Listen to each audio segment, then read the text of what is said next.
Can a child's quiet courage outshine the power of an empire? And can innocence become a shield stronger than the might of armies? Welcome, dear friends, wherever you are listening tonight. Settle back, breathe gently, and join our peaceful circle as we begin. And please remember to subscribe for more restful, saintly journeys. This is the story of Tarcisius, a young boy whose love for the Eucharist carried him through the dangers of ancient Rome, transforming his quiet bravery into a lasting light that strengthened the Church and inspired generations of faithful hearts. And so we begin, returning to the gentle breath of the introduction and letting it guide us toward the earliest moments of a life that seemed so small, so quiet, and yet held within it a seed of courage that would one day astonish the Church. In the vastness of ancient Rome, where marble temples rose like frozen waves and the streets hummed with the ceaseless rhythm of an empire, there lived a boy whose name few would have noticed at first. Tarcisius came into a world where the Christian faith was whispered rather than proclaimed, where the sign of the cross was traced in the secrecy of dim rooms, and the certainty of persecution pressed heavily upon the hearts of all believers. Yet even in such a world, childhood could still be warm, and a small home could still glow with the tender simplicity of love, especially the love that springs from a family clinging to hope. He grew up in one of those modest Christian households tucked away in a shadowed quarter of Rome, where narrow lanes twisted like threads between crowded buildings, and where fellow believers moved quietly through the day, each aware that a single careless word might bring danger to them all. Those who knew the boy remembered him as gentle, watchful, and deeply thoughtful for his age, as though something within him was always listening. Children often learn faith, not through instruction, but through the silent example of the adults around them. And Tarcisius absorbed the life of the Christian community like one absorbs the scent of incense lingering in a room long after prayer has ended. What he saw were not only small moments of devotion, but also the courage of men and women who risked everything to follow Christ. It was a hidden world, humble and fragile, yet alive with the steady fire of love. As he grew, Tarcisius became aware of the tension that hummed beneath the surface of daily life. The Roman Empire, mighty and relentless, viewed the followers of Christ with suspicion and hostility. To refuse to worship the emperor, to gather in quiet meetings, to speak of a kingdom not of this world, all these were considered forms of rebellion. Christians were arrested, interrogated, and sometimes killed, not because they sought to overthrow Rome, but because their allegiance belonged to a truth that no earthly authority could command. A child could feel this atmosphere even before he understood it. He heard the hushed conversations, saw the weary glances exchanged among the elders, sensed the heaviness of decisions that needed to be made in silence. And yet within the community there was also a deep tenderness, a shared trust that bound them together more tightly than fear could pull them apart. Tarcisius grew close to the clergy who shepherded this hidden flock. These men, humble in their appearance but strong in their devotion, recognized something in the boy that made them attentive. Perhaps it was his reverence during prayer, or the way he lingered after gatherings, asking thoughtful questions about Scripture, about Christ, about why love sometimes required suffering. His heart, still young and untouched by cynicism, seemed open in a way that drew others gently toward hope. In those days, many Christians longed for such openness, for a sign that faith could still flourish, even in the shadow of oppression. Tarcisius became a quiet reminder that the future of the Church was not dim, but bright, held not only by the aged and the wise, but by the innocent and the trusting. Life in Rome was noisy and bustling, full of color and movement, yet Tarcisius often found himself most at peace in the stillness of the catacombs, where Christians gathered in secret to pray, to listen to the Scriptures, and to celebrate the Eucharist with a devotion intensified by danger. The catacombs were worlds unto themselves, dark, winding passages carved into soft earth, with lanterns casting trembling circles of light upon the walls. Here, faith took on a new clarity. Silence was not emptiness, but presence. Darkness was not fear, but refuge. Tarcisius would sit quietly beside his elders, absorbing every word, every prayer, every gesture.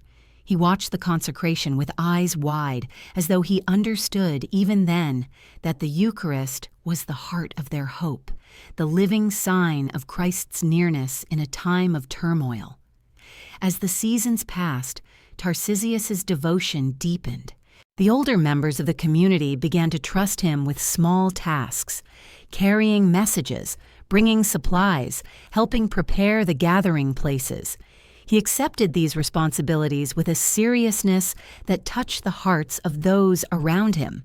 It was not that he sought honor, rather he seemed aware that every humble act contributed to a great and holy work.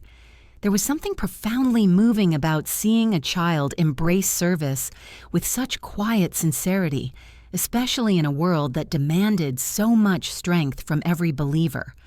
His presence reminded them that holiness does not depend on age, but on the capacity of the heart to love without hesitation. Yet even as Tarcisius's faith grew stronger, the world beyond their secret meetings grew more dangerous. Rumors of new persecutions echoed through Rome's streets. Soldiers patrolled with heightened suspicion.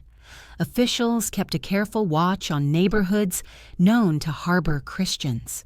The air itself seemed tense, as though the city were waiting for another wave of suffering to break upon it. In such times, every Christian felt the weight of responsibility more keenly. Tarcisius sensed it too, though he never allowed fear to overshadow trust. He believed, in the simple and profound way only a child can, that God walked close to those who carried his love with sincerity. This was the landscape of Tarcisius's youth, a world of contrasts where fear and faith, danger and devotion, suffering and hope existed side by side, and through it all, he moved with a quiet steadiness, shaped by the rhythms of prayer, strengthened by the example of those who lived the gospel with their whole being. No one could have known how soon his courage would be tested or how deeply his sacrifice would touch the soul of the church. But beginnings are often simple, and it is only in hindsight that we recognize how grace was preparing a heart for something extraordinary. And so, as the gentle light of faith continued to grow within him, the seeds of his destiny rested quietly, waiting for the moment when love would call him to take a step that would change everything. For in the smallest of lives, greatness often lies hidden, waiting for the hour when it will be revealed. And who can say how silently God prepares a soul for courage? And from those early days of hidden devotion, Part 2 unfolds like a slow descent into the deeper chambers of the heart, just as Tarcisius himself descended into the dim, echoing corridors of the catacombs, where the Christian community found both refuge and identity. The transition from childhood curiosity to growing spiritual awareness did not happen suddenly for him. Instead, it shimmered gradually, like the soft glow of oil lamps shimmering against the rough earthen walls below the city. Life above ground was marked by noise, by the shouts of merchants, the clang of metal from artisans' workshops, and the ceaseless marching of soldiers whose sandals struck the pavement with an unsettling rhythm. Yet below, in the quiet sanctuaries carved beneath Rome's foundations, a different rhythm prevailed, one of prayer, of whispered hymns, of hearts learning to hope against fear. It was in those shadows that Tarcisius began to understand that faith was not only something whispered, but something lived, held and cherished with a devotion that could not easily be extinguished. He would follow the elders with a sense of both reverence and anticipation, his small footsteps echoing softly behind theirs as they entered the narrow passages. The lanterns cast trembling halos of light, revealing the carved markings and symbols left by believers who came before them. The fish, the anchor, the shepherd, each one a coded sign of hope in a world that struggled to comprehend the God who became flesh. Tarcisius, though young, felt a stirring each time he traced these symbols with his eyes. They were reminders that faith endured even in silence, even in darkness, even under threat. Here, among the resting places of countless martyrs, he felt the weight of history resting gently upon his shoulders, not as a burden, but as a quiet invitation. What does a child know of courage? Perhaps very little in the way of philosophy, but much in the way of love. And love, as the early Christians often whispered, is the beginning of holiness. As the months passed, he learned more about the lives of those who had gone before him. His elders, in their gentle storytelling, spoke not to frighten him, but to help him understand the lineage of faith into which he was growing. He listened to tales of families torn apart by persecution, of brothers and sisters in Christ who refused to deny their Lord even when faced with imprisonment or death. These stories, spoken softly in the cool darkness, did not fill him with fear, but with wonder. Here were people who lived with a conviction so deep that even the emperor's threats could not silence it. Tarcisius could not imagine himself standing before soldiers, refusing to surrender his faith, yet something within him whispered that perhaps courage was not something one waited for, but something that grew quietly with each act of love. Within the catacombs, the Eucharist was celebrated with a reverence born from both devotion and danger. Tarcisius watched as the sacred host was lifted in trembling hands, glowing faintly under the lantern light, and he felt a pull within his soul. He saw how the faces of the gathered faithful softened, how their eyes closed with trust, how even the elders seemed strengthened by this simple, holy mystery. He began to understand that the Eucharist was not only a symbol, but a living presence, something that drew them together and filled them with peace, even as persecution raged above their heads. This realization deepened his devotion, shaping his understanding of God's nearness in ways words could barely express. In the quiet moments when prayer lingered in the air like incense, Tarcisius often found himself contemplating mysteries far beyond his years. He wondered how such a small community could stand firm against such a mighty empire. He wondered why love made people brave and why suffering did not diminish their hope, but seemed, somehow, to purify it. These were not questions he voiced aloud, for children of that age rarely felt the need to speak every thought, but they became seeds within him that continued to grow. In the stillness, he sensed that he was being prepared for something, though he could not yet imagine what shape it would take. As he spent more time with the clergy, he began to feel their trust taking shape around him, like a mantle gently draped over his young shoulders. They did not assign him great responsibilities, but they allowed him to observe, to learn, and to serve in small ways. He would help prepare the space for gatherings, arrange the lampstands, or carry a message from one elder to another. Though these tasks were simple, he carried them out with a quiet sincerity that touched the hearts of those who watched him. It was as though he sensed that each action, no matter how small, was part of a greater offering, a way to serve Christ through the needs of his people. Outside the catacombs, Tarcisius returned each day to the bustling life of Rome, yet his heart remained anchored in the stillness he had tasted below the earth. He began to see the city with new eyes, the weary faces of laborers, the harsh discipline of soldiers, the lavish processions of the wealthy, and he wondered how many hearts longed for the peace he found in his hidden community. The contrast between the world above and the world below became more pronounced, yet it did not fill him with disdain for those who did not know Christ. Rather, it stirred compassion within him. He sensed the burdens people carried, the emptiness that wealth could not fill, the restlessness that came from worshiping gods who could neither comfort nor heal. And in that compassion, he felt another call taking shape, one that whispered gently that faith was not meant to remain hidden forever. There were moments when Tarcisius walked through the marketplaces, hearing fragments of conversation, witnessing the cruelty of those in power, and he felt a wave of sorrow for his city.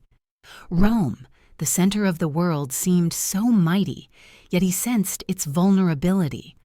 How fragile human pride appeared when measured against eternity, and yet he did not dwell on judgment, but on hope, on the quiet truth that even the most powerful empire could not conquer the human soul's longing for God. Perhaps, he wondered, even a child might one day serve that longing in ways he could not yet imagine. The elders often spoke of courage, but they did so without theatrics. Courage, they said, was not loud or reckless. True courage flowed from the heart that trusted in God more than in itself. It was a steady flame, not a sudden blaze. It was the willingness to say yes to love, even when fear whispered no. Tarcisius listened and let these words sink deep into him. He did not know that one day that flame would burn within him so brightly that others would marvel at its purity. He only knew that he longed to be faithful, to serve with all his heart, to love Christ as the martyrs had loved him. And so, in the shadows of the catacombs, his spirit grew quietly, shaped by the whispers of prayer and the footsteps of saints who had walked the path before him. These were the days that formed him, days of learning, of listening, of being drawn deeper into the mystery of faith. No one around him suspected how soon those lessons would blossom into a courage that would astonish even the bravest among them. For in the depths of the earth, where the voices of the early church rose in gentle harmony, Tarcisius was learning that love, once planted, grows roots stronger than fear. And perhaps in those quiet chambers, he already sensed that the path ahead would not remain sheltered forever. For every soul called to holiness must one day step into the light above and face the world as it is, trusting that God will walk beside them. Yet who could have imagined that such a calling would come so soon for one so young? And so, part 3 rises gently from the deep hush of the catacombs, carrying with it the soft echo of prayers that had shaped Tarcisius's young heart and preparing the way for the next quiet unfolding of grace in his life. The days of simple service, of watching and learning in silence, slowly began to take on a new weight, as though invisible hands were guiding him toward a deeper purpose. Nothing grand or dramatic marked the beginning of this new chapter. Instead, it came as all true vocations do, in the stillness of a willing heart, awakened not by ambition but by love.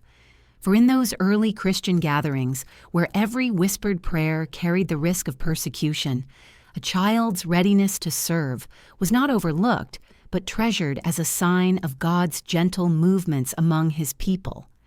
As Tarcisius continued to grow in the warmth of the community, the clergy noticed his steadfast presence with increasing gratitude.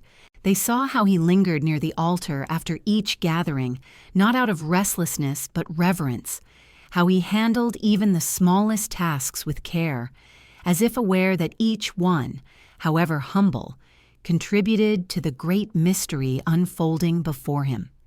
It became clear that he carried within him a sensitivity to the sacred that surpassed his years.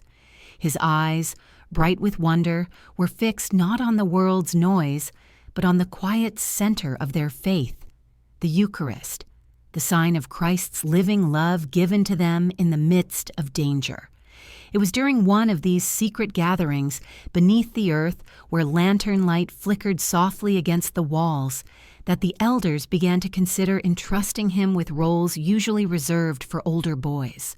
They watched him kneel in prayer with a stillness that seemed almost contemplative.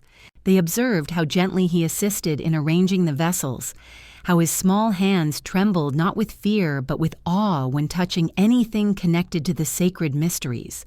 It was not a trembling of weakness, but of recognition, as though something in his heart already grasped what his mind was only beginning to understand, that holiness does not rest in the object alone, but in the love that surrounds it.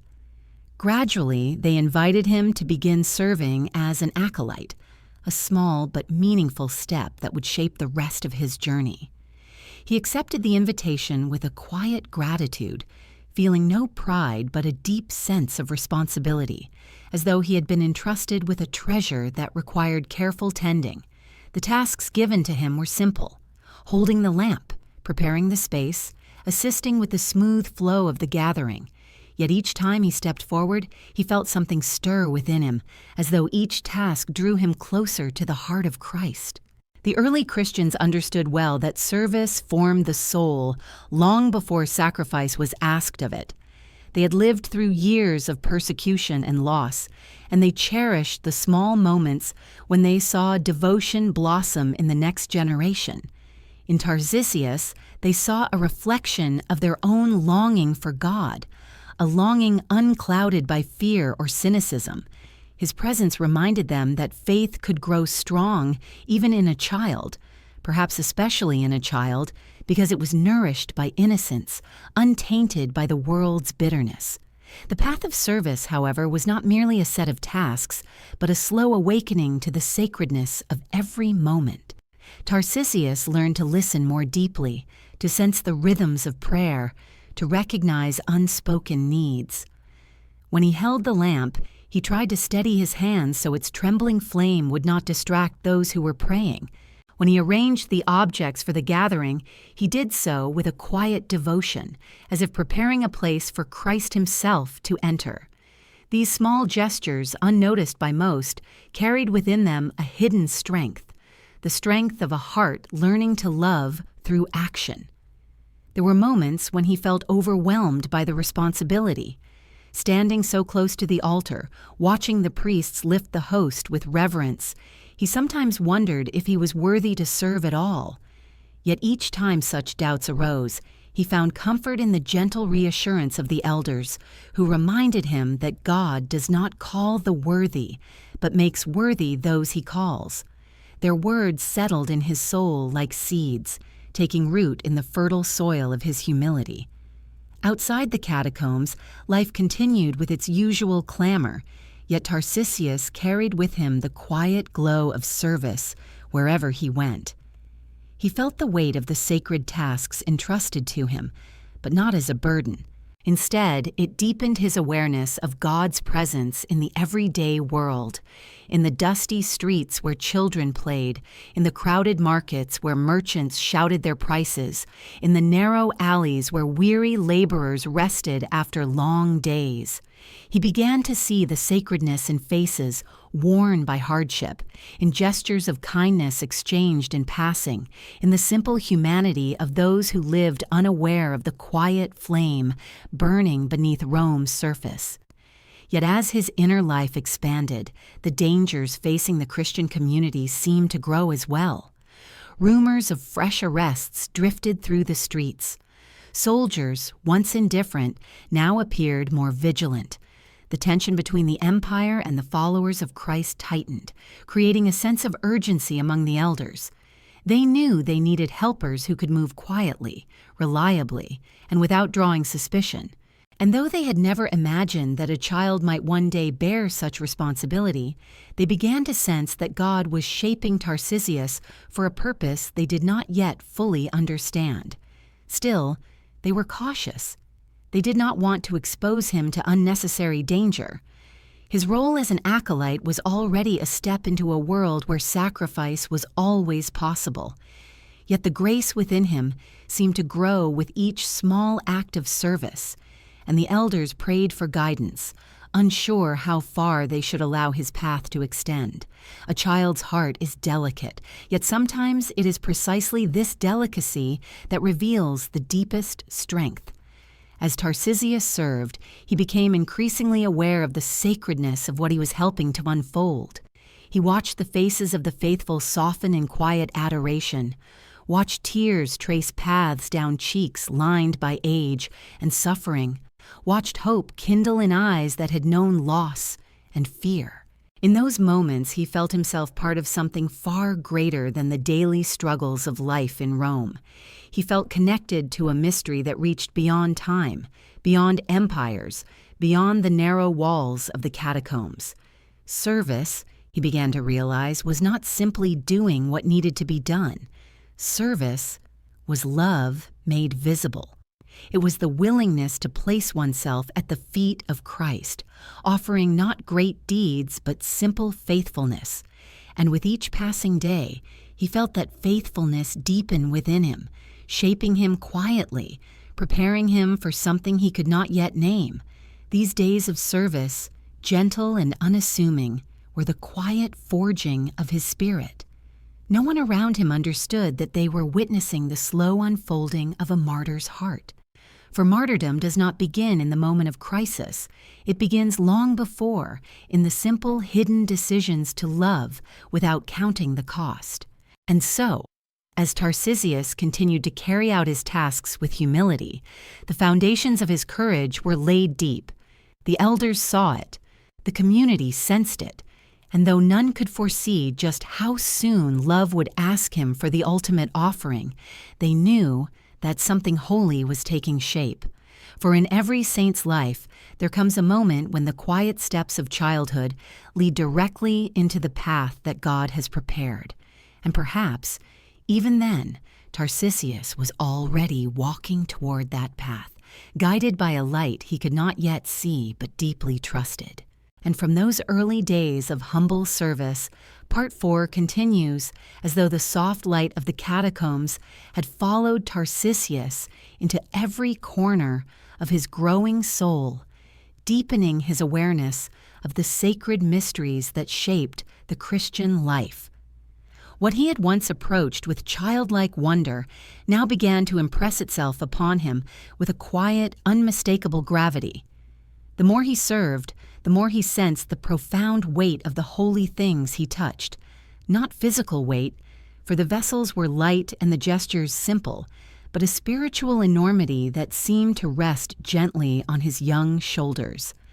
And perhaps this is how reverence grows, not in sudden revelations or dramatic visions, but in the slow dawning of understanding as love deepens its roots within the heart. It was the Eucharist, above all, that began to draw him into depths he could not yet fully comprehend. He had seen it consecrated countless times in the dim glow of lanterns, had witnessed the silent tears of those who received it, had felt the air grow still when the priest spoke the words that brought Christ into their midst. At first, he understood these moments simply as beautiful, but as he grew in awareness and devotion, he began to perceive something far more profound, that the Eucharist was the very life of their fragile community, the treasure that gave them courage to endure persecution, the anchor that held them together when fear threatened to scatter them. In a world unsettled by danger, this holy presence was their still point of peace. The elders, noticing the deepening reverence in Tarcisius's eyes, trusted him with small tasks related to the Eucharist, though never with the sacrament itself. He would prepare the linen cloths, make sure the oil lamps were placed properly, ensure that nothing distracted from the reverence due to the sacred actions. These were simple duties, yet he approached them as though preparing a place for a beloved guest. The elders saw this and smiled, not because they needed help, but because his devotion nourished their own. In the tender seriousness of a child, they glimpsed the purity of faith that many of them had once known before the hardships of life had carved lines of worry into their faces. Yet with every act of devotion, Tarcisius also grew more aware of the dangers that surrounded the Christian community. Persecution did not strike constantly, but it hovered like a storm cloud, unpredictable and often merciless. The Roman authorities tended to overlook small gatherings, but when political tensions rose, so did suspicion, and Christians were quick to feel the pressure. Soldiers patrolled the streets with greater vigilance. Informers lurked in marketplaces and public baths, hoping to earn favor by revealing the locations of secret meetings. Whispered warnings traveled quickly, and families sometimes vanished overnight, leaving behind only a locked door and unanswered questions. Tarcisius sensed this danger even when no one spoke of it directly. Children do not need explanations to understand fear.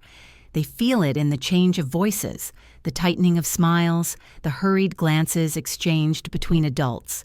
But rather than shrinking from the growing threat, he seemed to grow steadier, as though some inner resilience was taking root in him.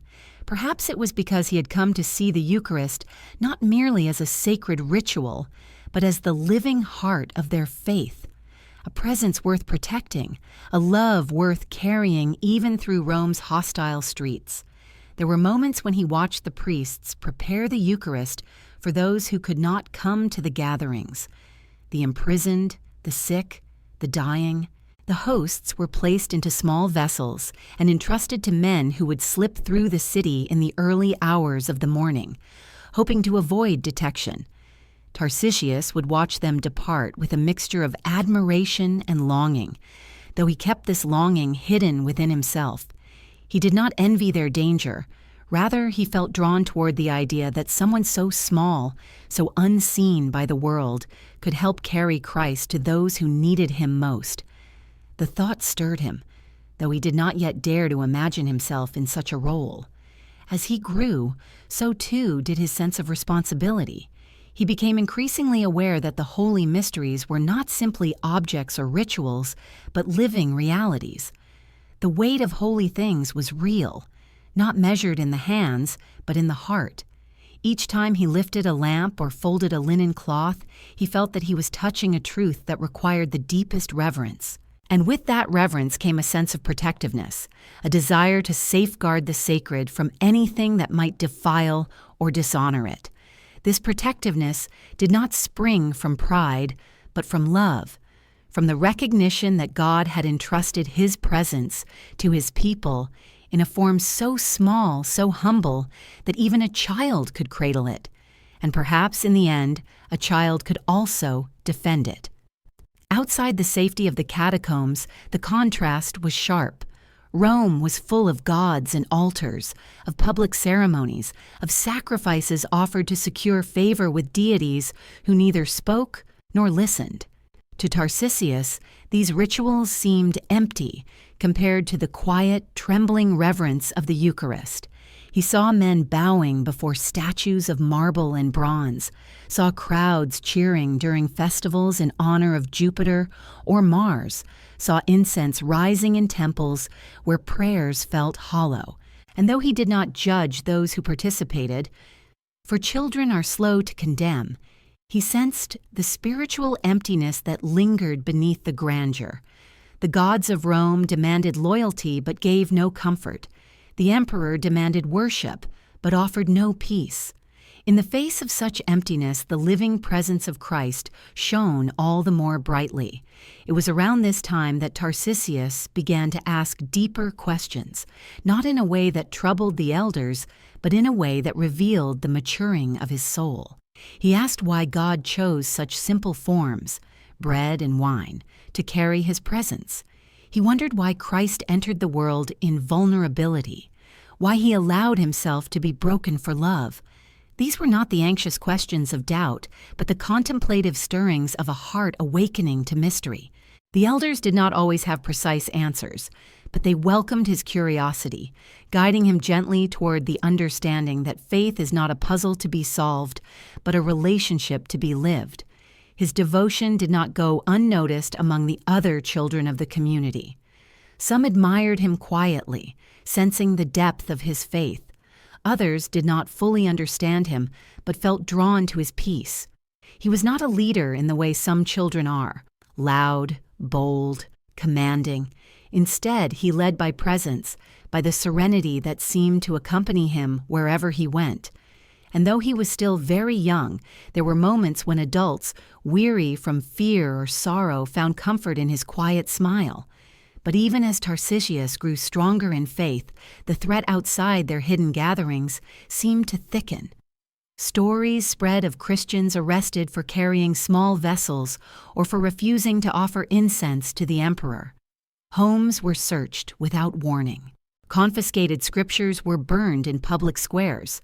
The elders tightened their caution, and the young were warned never to speak of what they witnessed in the catacombs. Tarcisius listened carefully and obeyed, but the warnings did not dampen his devotion. Instead, he felt the stirrings of a question he did not yet voice. What would he do if the sacred needed his protection?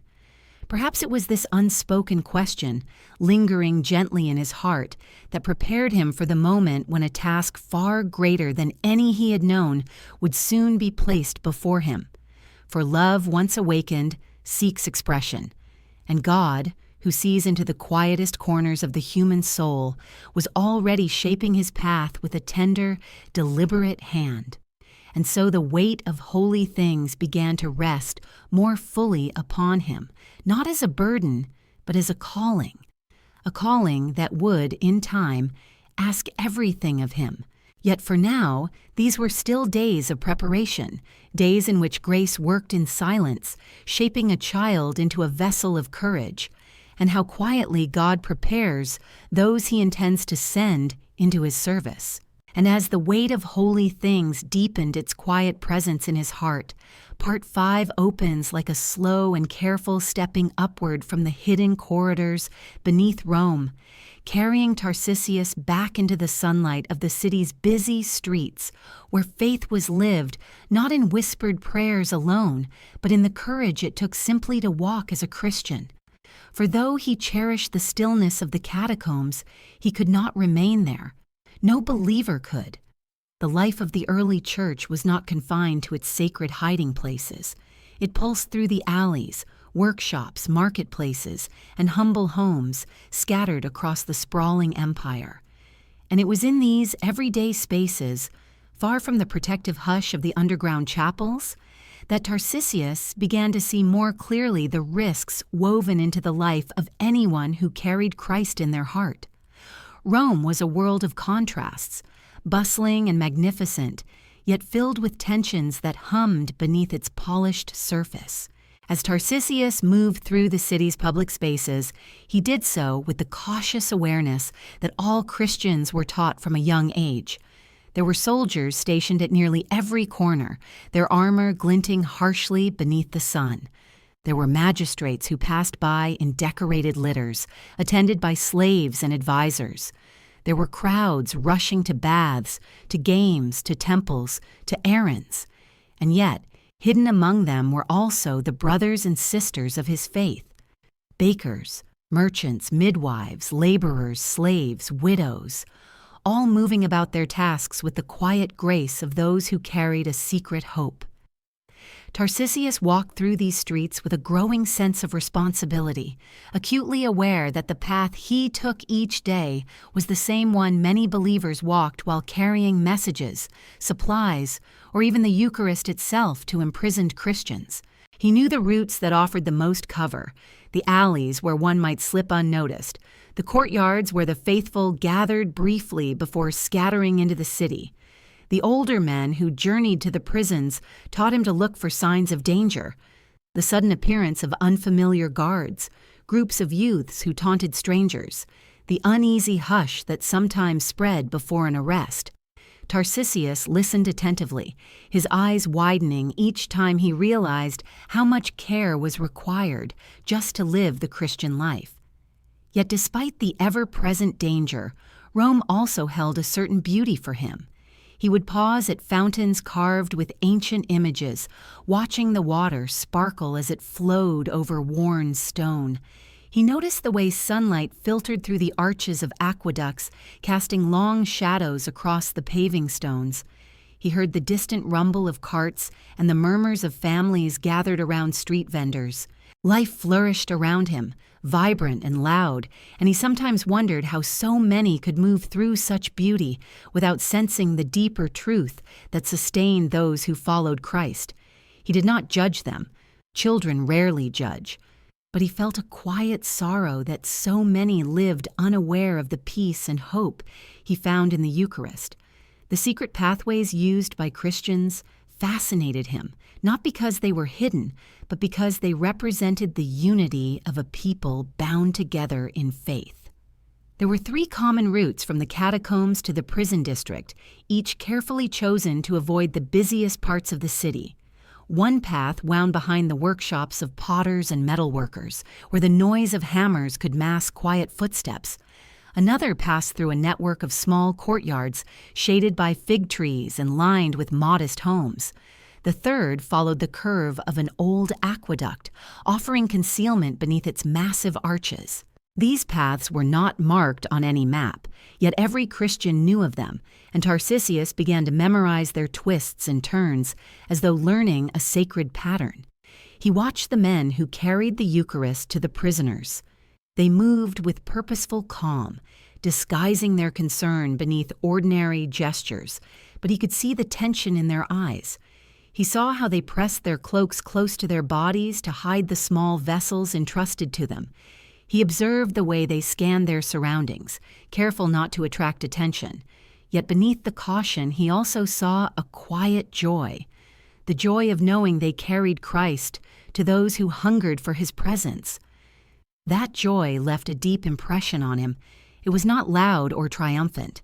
It was steady, peaceful, certain. It was the joy of love giving itself without reserve. Tarcisius often wondered what it must feel like to carry something so sacred through such dangerous streets. He imagined the warmth of the small vessel close to the heart, imagined whispering a silent prayer with each step, imagined the peace that would fill him despite the risk. But he never voiced these thoughts, for he knew that such missions were entrusted only to the experienced and the strong. He was still a child, though one whose devotion glowed with unusual intensity. The elders, in their wisdom, protected him carefully, fearing that his eagerness could one day lead him into peril he was not ready to face. Still, there were moments when Tarcisius sensed that God was preparing him in ways he could not yet understand.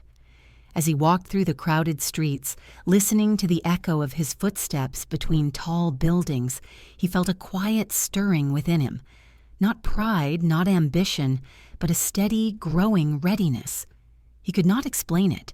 It was simply there, like the silent promise of dawn in the fading light of night. He felt it when he helped the elders prepare for gatherings, when he knelt in prayer, when he watched the flickering flame of an oil lamp reflected in the chalice. This quiet readiness became part of him, shaping his days with a sense of purpose that he could neither name nor dismiss. But Rome was not always peaceful beneath its splendor. There were places where danger gathered quickly. The markets where youth sometimes harassed strangers, the narrow alleys where thieves lurked, the areas near the barracks where soldiers, restless and bored, occasionally exerted their authority harshly. Tarcisius learned to avoid these places when he walked alone. Yet even as he avoided danger, he sensed how easily Christians could be caught in its grasp. A wrong word, a suspicious glance, an accusation from someone seeking favor. Any of these could bring suffering to those he loved. At times, he overheard conversations that revealed the increasing tension in the city. Merchants whispered about new edicts being discussed by officials. Families spoke anxiously of neighbors taken without explanation.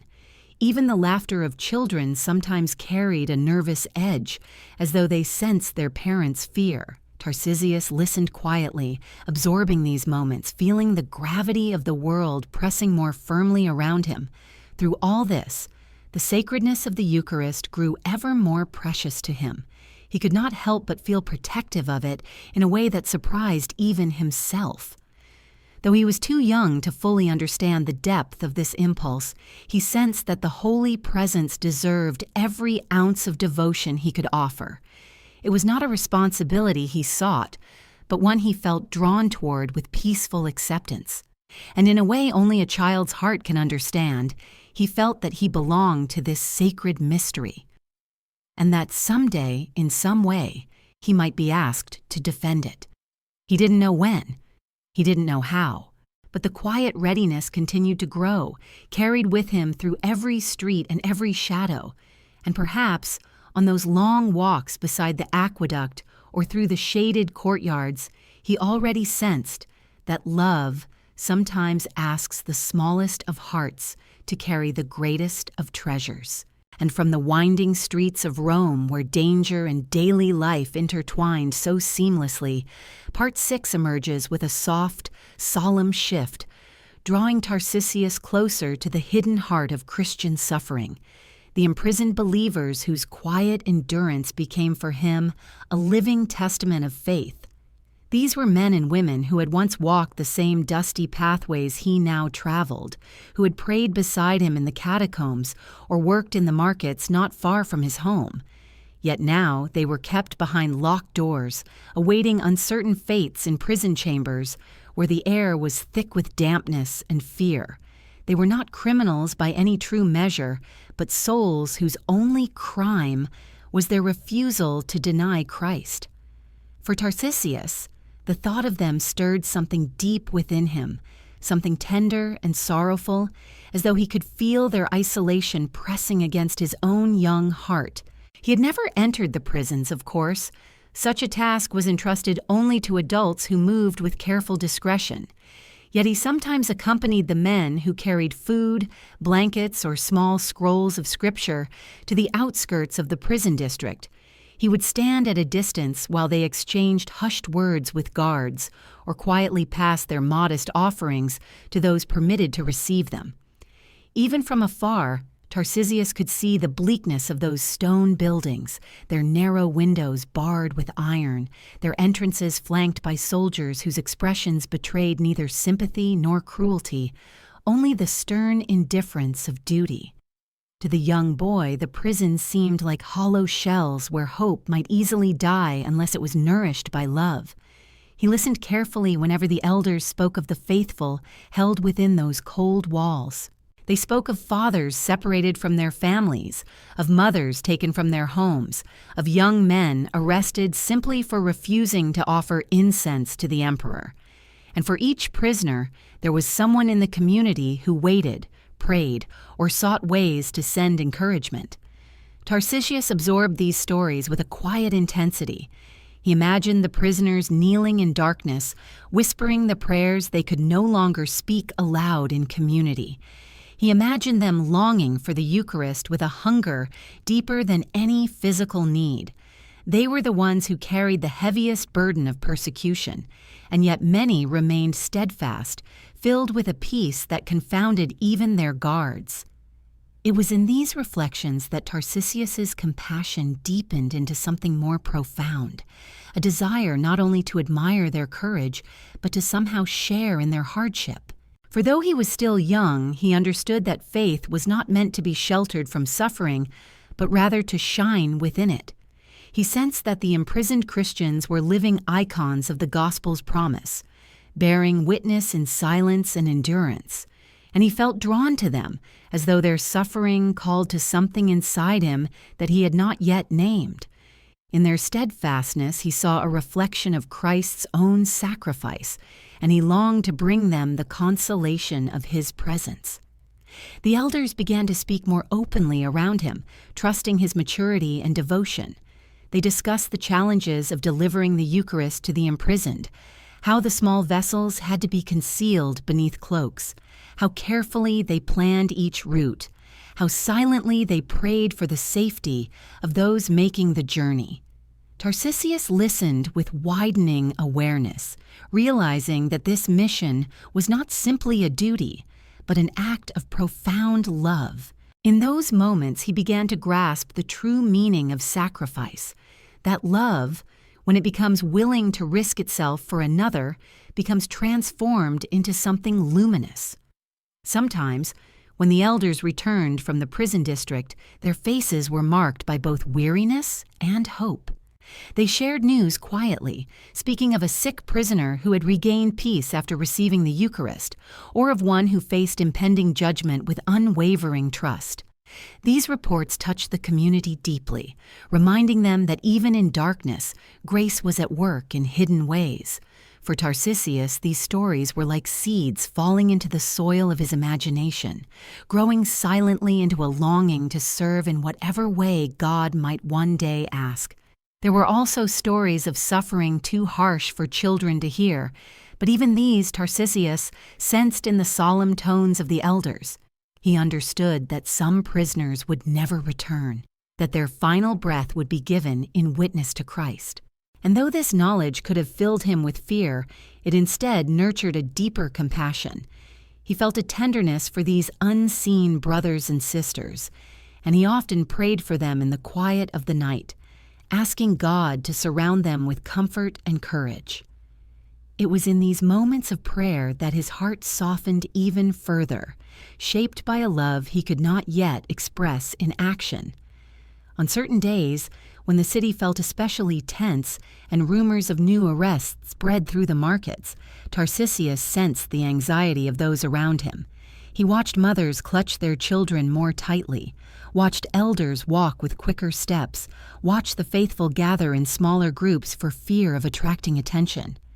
These shifts in the city's mood pressed heavily on him, not in a way that crushed his spirit, but in a way that awakened his sense of belonging to something fragile and precious.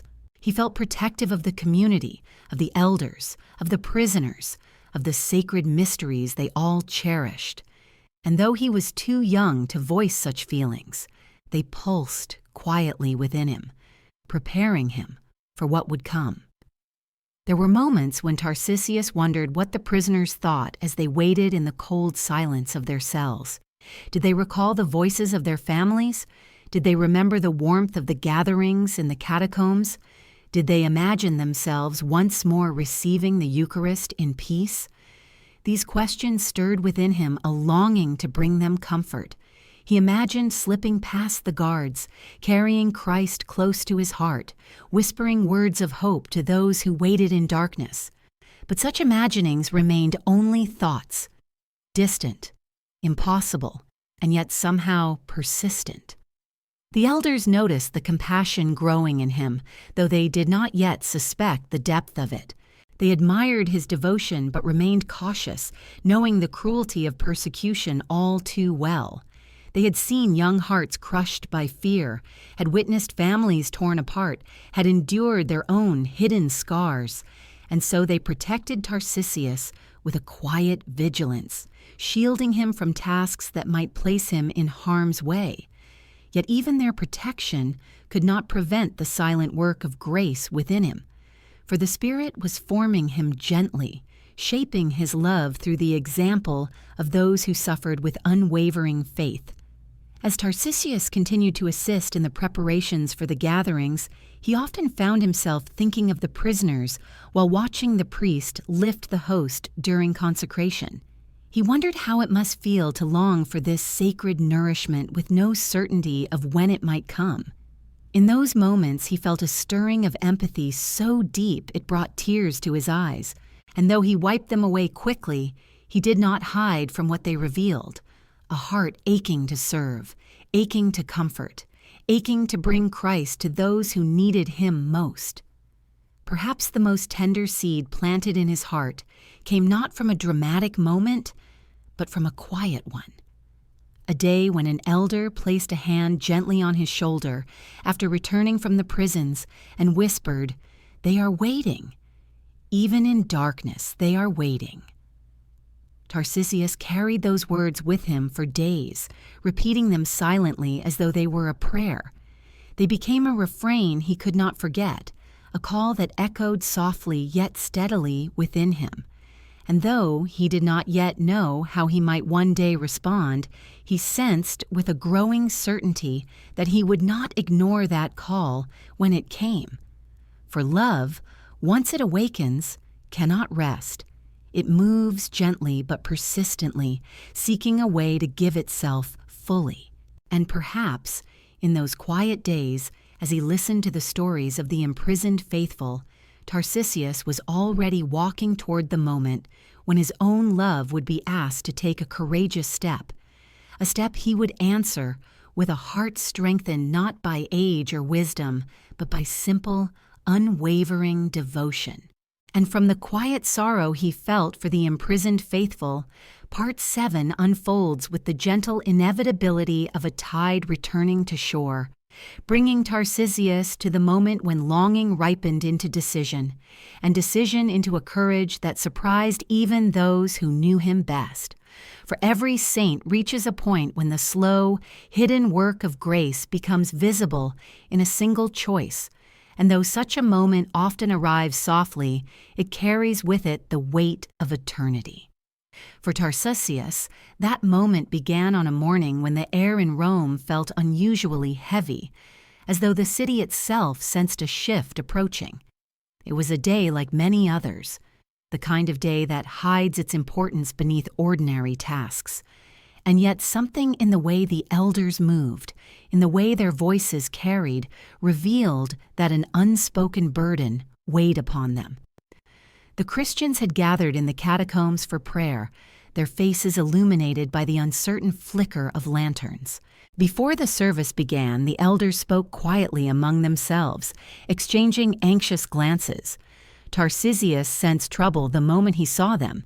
He recognized the lines of concern etched into their expressions, the same lines he had seen after news of arrests or harsh interrogations.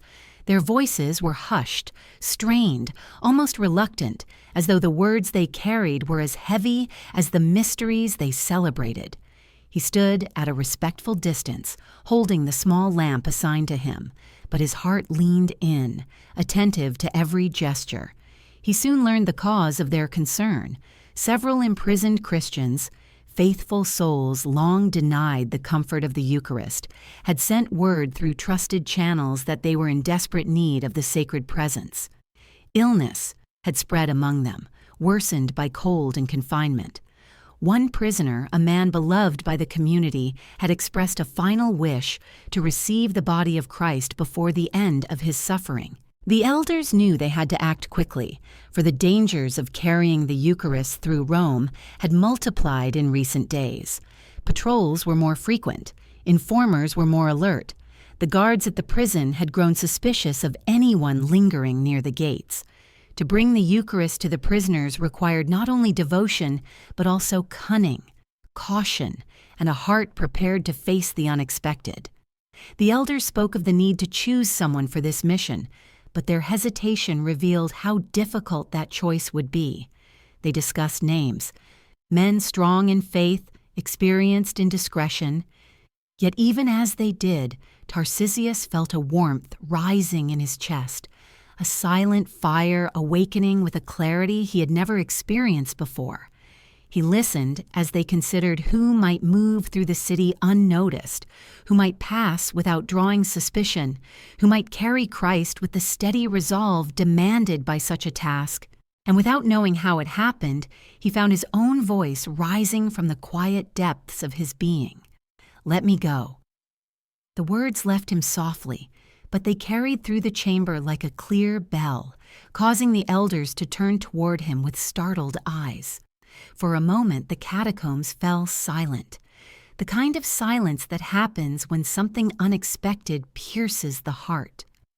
Tarcisius stood holding his lamp, the trembling flame casting a soft halo around his young face. He was calm, though his heart beat hard in his chest. His eyes, wide with earnest devotion, met those of the elders without wavering. He repeated more firmly, "Let me take the Eucharist to them." The elders exchanged troubled glances. They loved the boy, admired his devotion, honored the purity of his faith, but the thought of entrusting such a dangerous mission to a child filled them with fear. One elder stepped forward and placed a gentle hand on his shoulder. "Tarcisius," he said, his voice filled with tenderness. "This is not a task for one so young. The way is perilous. Many have been harmed for carrying far less. We cannot risk your safety." But the boy did not withdraw. His hands tightened around the base of the lamp, steadying it as though steadying himself. "They are waiting," he whispered, echoing the words that had been etched into his heart. "And they are suffering. Let me bring him to them, The guards will not suspect a child. I can move easily. I can go unnoticed." His voice did not tremble.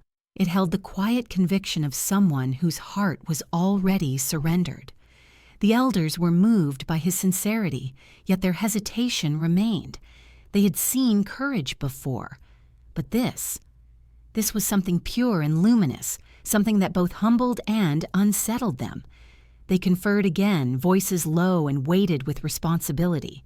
To send him seemed unthinkable, but to refuse him felt equally difficult, for they sensed that the Spirit was at work in him, gently but powerfully.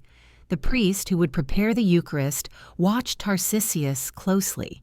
He saw no restlessness in him, no reckless desire for glory. He saw instead a stillness, a peace that seemed to radiate from a place deeper than fear. At last he approached the boy and knelt slightly so their eyes were level. "Tarcisius," he asked softly, "do you truly understand what you are asking? Do you know the danger?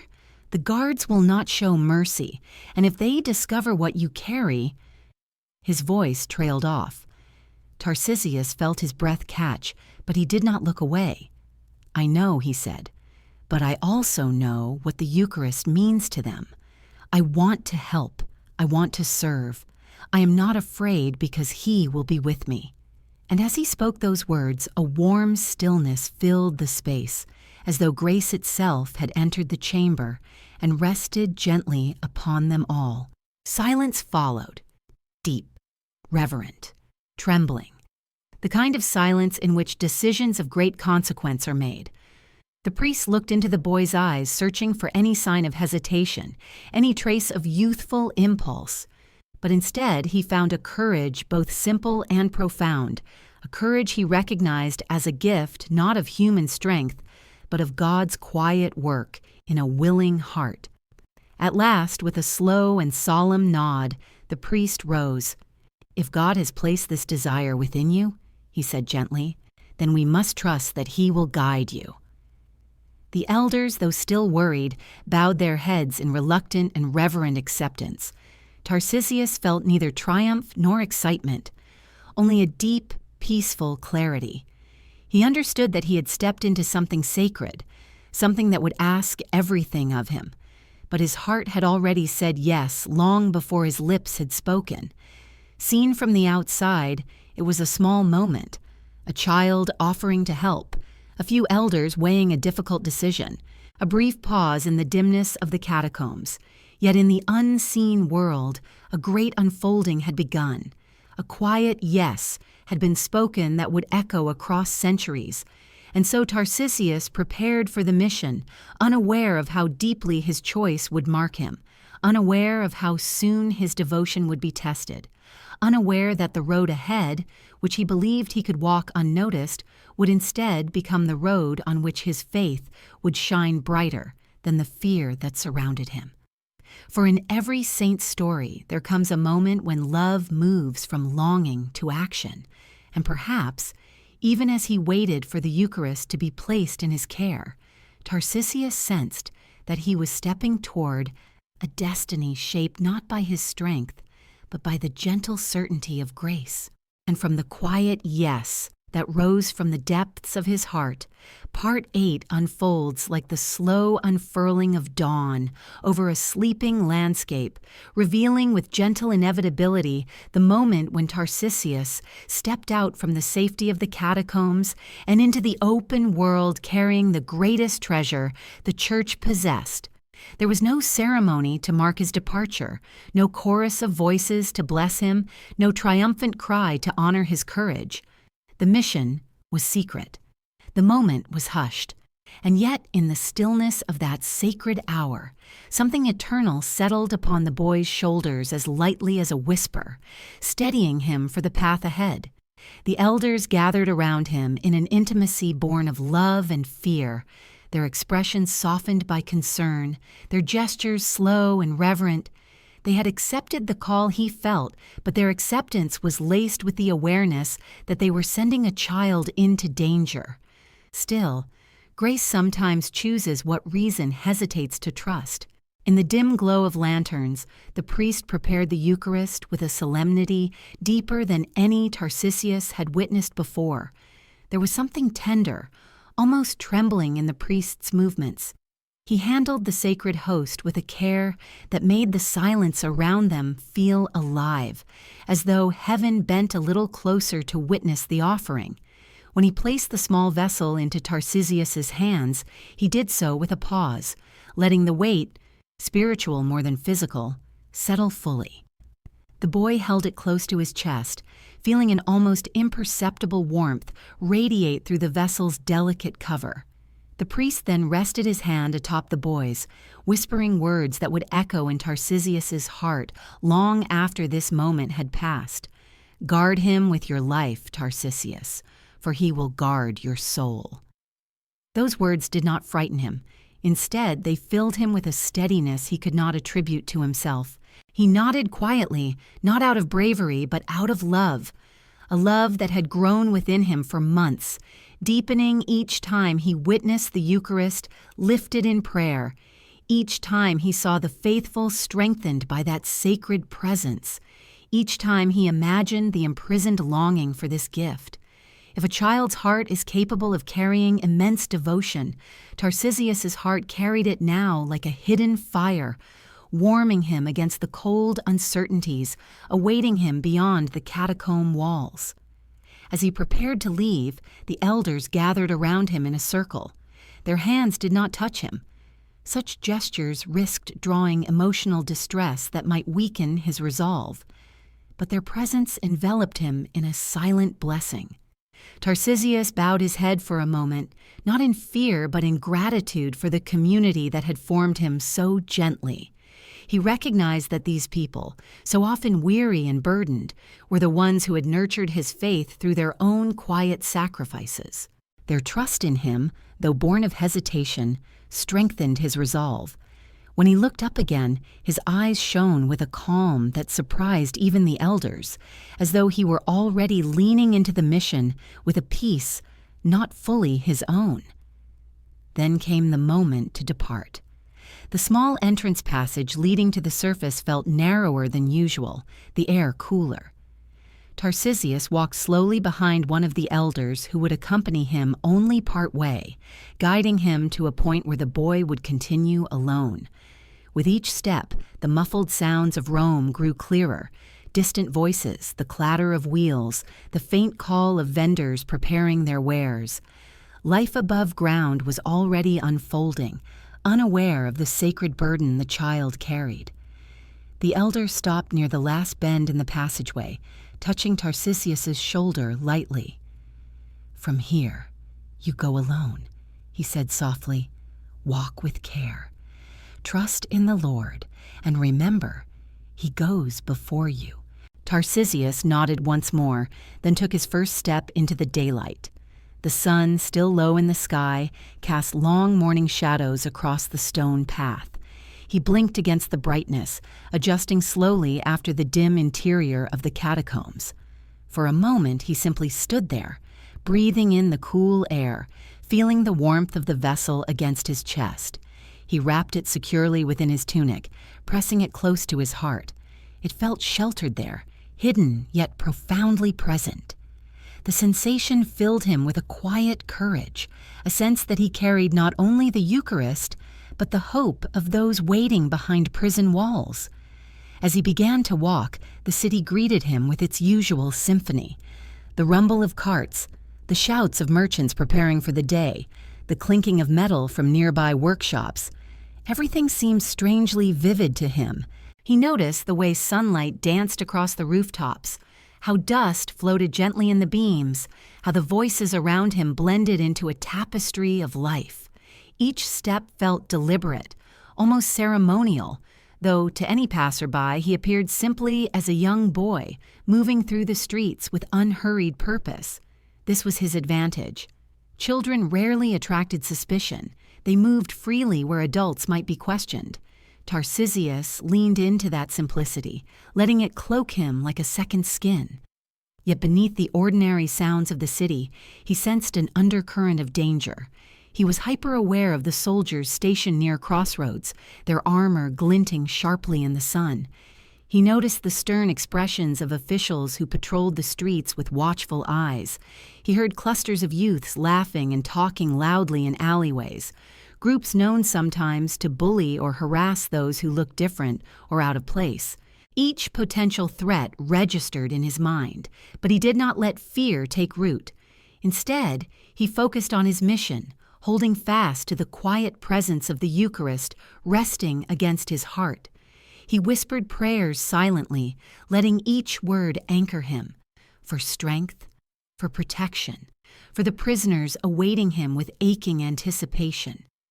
He followed the route he had memorized, one of the quieter paths leading toward the prison district. This path wound behind rows of workshops where artisans shaped clay and hammered metal, their labor creating a wall of noise that concealed his footsteps. The scent of baked clay and warm iron filled the air, mingling with the earthy smell of the narrow lanes. He kept his head slightly bowed, not in fear but in concentration, listening carefully to the rhythm of the city and adjusting his pace to remain unnoticed. He passed through a series of small courtyards where washerwomen worked, pausing only briefly to let a group of older boys run past before continuing on. Tarcisius felt the slightest tremor of nervousness from time to time, not because he doubted his mission, but because he understood its seriousness. Yet each tremor faded quickly whenever he touched the hidden vessel beneath his tunic, reminded of the one he carried. The warmth he felt was not imagined, rather it brought him peace, a sense that the journey was shared, that he was not walking alone. This sense of closeness strengthened him more than any human encouragement could have. The city grew busier as he neared the market district. He merged with the morning crowd, letting its movement disguise his own. Farmers called out their prices for fresh produce. Fishermen displayed their catch. Cloth merchants unfolded bolts of fabric in brilliant colors.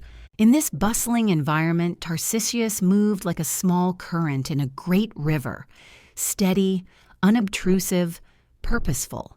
He avoided lingering in open spaces, choosing instead to slip through clusters of people or along the edges of the crowd where he could remain partially hidden. Through all of this, his prayers continued silently. He prayed for the prisoners' endurance, for their comfort, for their hope. He prayed for the strength to complete the journey. And though he did not pray for himself, not out of disregard, but because he felt held by grace, he knew deep down that he was being accompanied by a presence stronger than fear. The city's noise swelled and receded around him, but within his heart, a profound stillness remained. By the time he reached a quieter street leading toward the outskirts of the prison district, Tarcisius felt a growing sense of nearness. Nearness to the ones who waited, nearness to the fulfillment of his mission, nearness to a moment that would hold his entire heart. Yet he did not rush. He walked with gentle caution, attentive to every shadow, every footstep, every shift in the air. He was entering a part of the city where vigilance was essential, but his resolve did not falter. And as he stepped forward, with the sacred treasure pressed to his heart and the weight of love guiding his quiet steps, he carried with him a peace that radiated like a hidden flame, steady and unbroken, even as danger edged ever closer. For sometimes the smallest figure walking through the busiest of streets carries within him a light the world cannot see, a light that will soon shine far beyond the city that never noticed his passing. And as Tarcisius stepped deeper into the outskirts of the prison district, Part 9 unfolds like a gentle tightening of the air, a subtle shift that even a child could sense, the atmosphere turning from the busy hum of morning life to something sharper, quieter, more watchful. He had walked faithfully, choosing every step with care, and yet the closer he drew to the place where danger gathered most naturally, the more he felt the unseen tension that pulsed through the streets. The prison walls were not yet in sight, but the world around him began to change. The crowds thinned, the noise softened. The usual chatter of the marketplace faded behind him like a memory dissolving into silence. There was something in the stillness ahead, not a warning exactly, but a stirring, a suggestion that the mission he carried was approaching its first true test. He kept walking, steady and composed, though his heart beat more quickly with each step. The vessel beneath his tunic remained warm, pressing gently against him, and he covered it with both hands when the road narrowed. He whispered another prayer, not asking for safety, but simply placing his small courage into God's hands. The path had served him well until now, but he knew he must still cross a stretch of open ground before reaching the shaded lane that led toward the prison's outer court. That open space, though not large, was the kind of place where a lone traveler might attract attention, especially one who walked with such intent focus. Tarcisius paused at the edge of the opening, observing the street with quiet care. A few vendors lingered beneath makeshift awnings, packing up their unsold goods. A pair of Roman soldiers stood several yards away, talking with casual indifference, but watching their surroundings with the habitual wariness of men accustomed to unrest. Most concerning of all was a group of boys gathered near the far side of the square, older and louder than Tarcisius, clustered like crows with mischief in their eyes. Their voices carried through the air in bursts of laughter and mocking challenges as they tossed a pebble back and forth. They were exactly the kind of group he had hoped to avoid. Still, he could not turn back. The prisoners were waiting. The Eucharist lay against his heart. He breathed slowly, steadying himself as he had been taught in moments of difficulty. Then, clutching the vessel gently but firmly beneath his tunic, he stepped forward into the open space. At first the boys did not notice him. Their game absorbed them, and Tarcisius moved with the unobtrusive quiet of someone who understood that his safety depended on remaining unremarkable. He lowered his gaze, neither rushing nor lingering.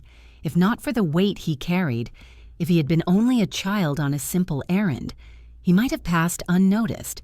But the tension within him, that quiet urgency to protect what had been entrusted to him, lent his movements a kind of solemnity that caught the attention of one sharp-eyed boy in the group. "Hey," the boy called out, his voice slicing through the space. "You there? What are you hiding?" Tarcisius froze for only a heartbeat, then kept walking.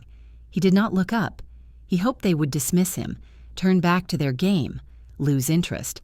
But the boy who had called out jogged a few steps forward, curiosity piqued. "Did you hear me?" he demanded, his tone half teasing and half provocative. "What are you carrying? Something valuable?" The others turned, their attention now drawn to the small figure trying to pass unnoticed. They saw nothing unusual at first. A boy in simple clothes, thin, quiet. But something about the way he held his tunic close to his chest stirred suspicion.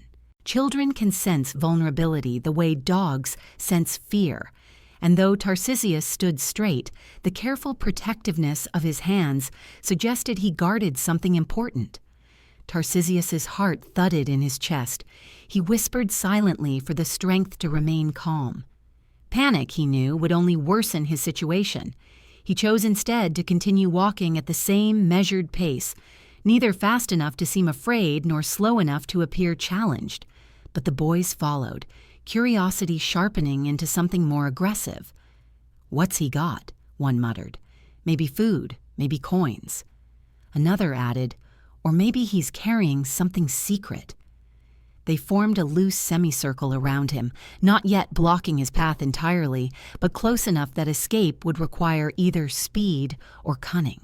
He understood in an instant that he needed neither speed nor cunning, but steadfastness. He felt the Eucharist warm against his chest, a reminder that his fear must not become greater than his love. He breathed again, letting that warmth fill him.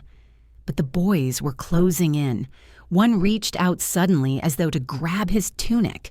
Tarcisius jerked back, protecting the hidden vessel with both arms. The sharp motion only intensified their interest. One of the taller boys narrowed his eyes. "He's hiding something. Let's see it." Their tone shifted from mischief to challenge, the kind of challenge that boys issue when pride is on the line and cruelty feels like a game. Tarcisius knew then that the danger he had hoped to avoid had found him. For a brief moment he wished he were stronger, older, faster.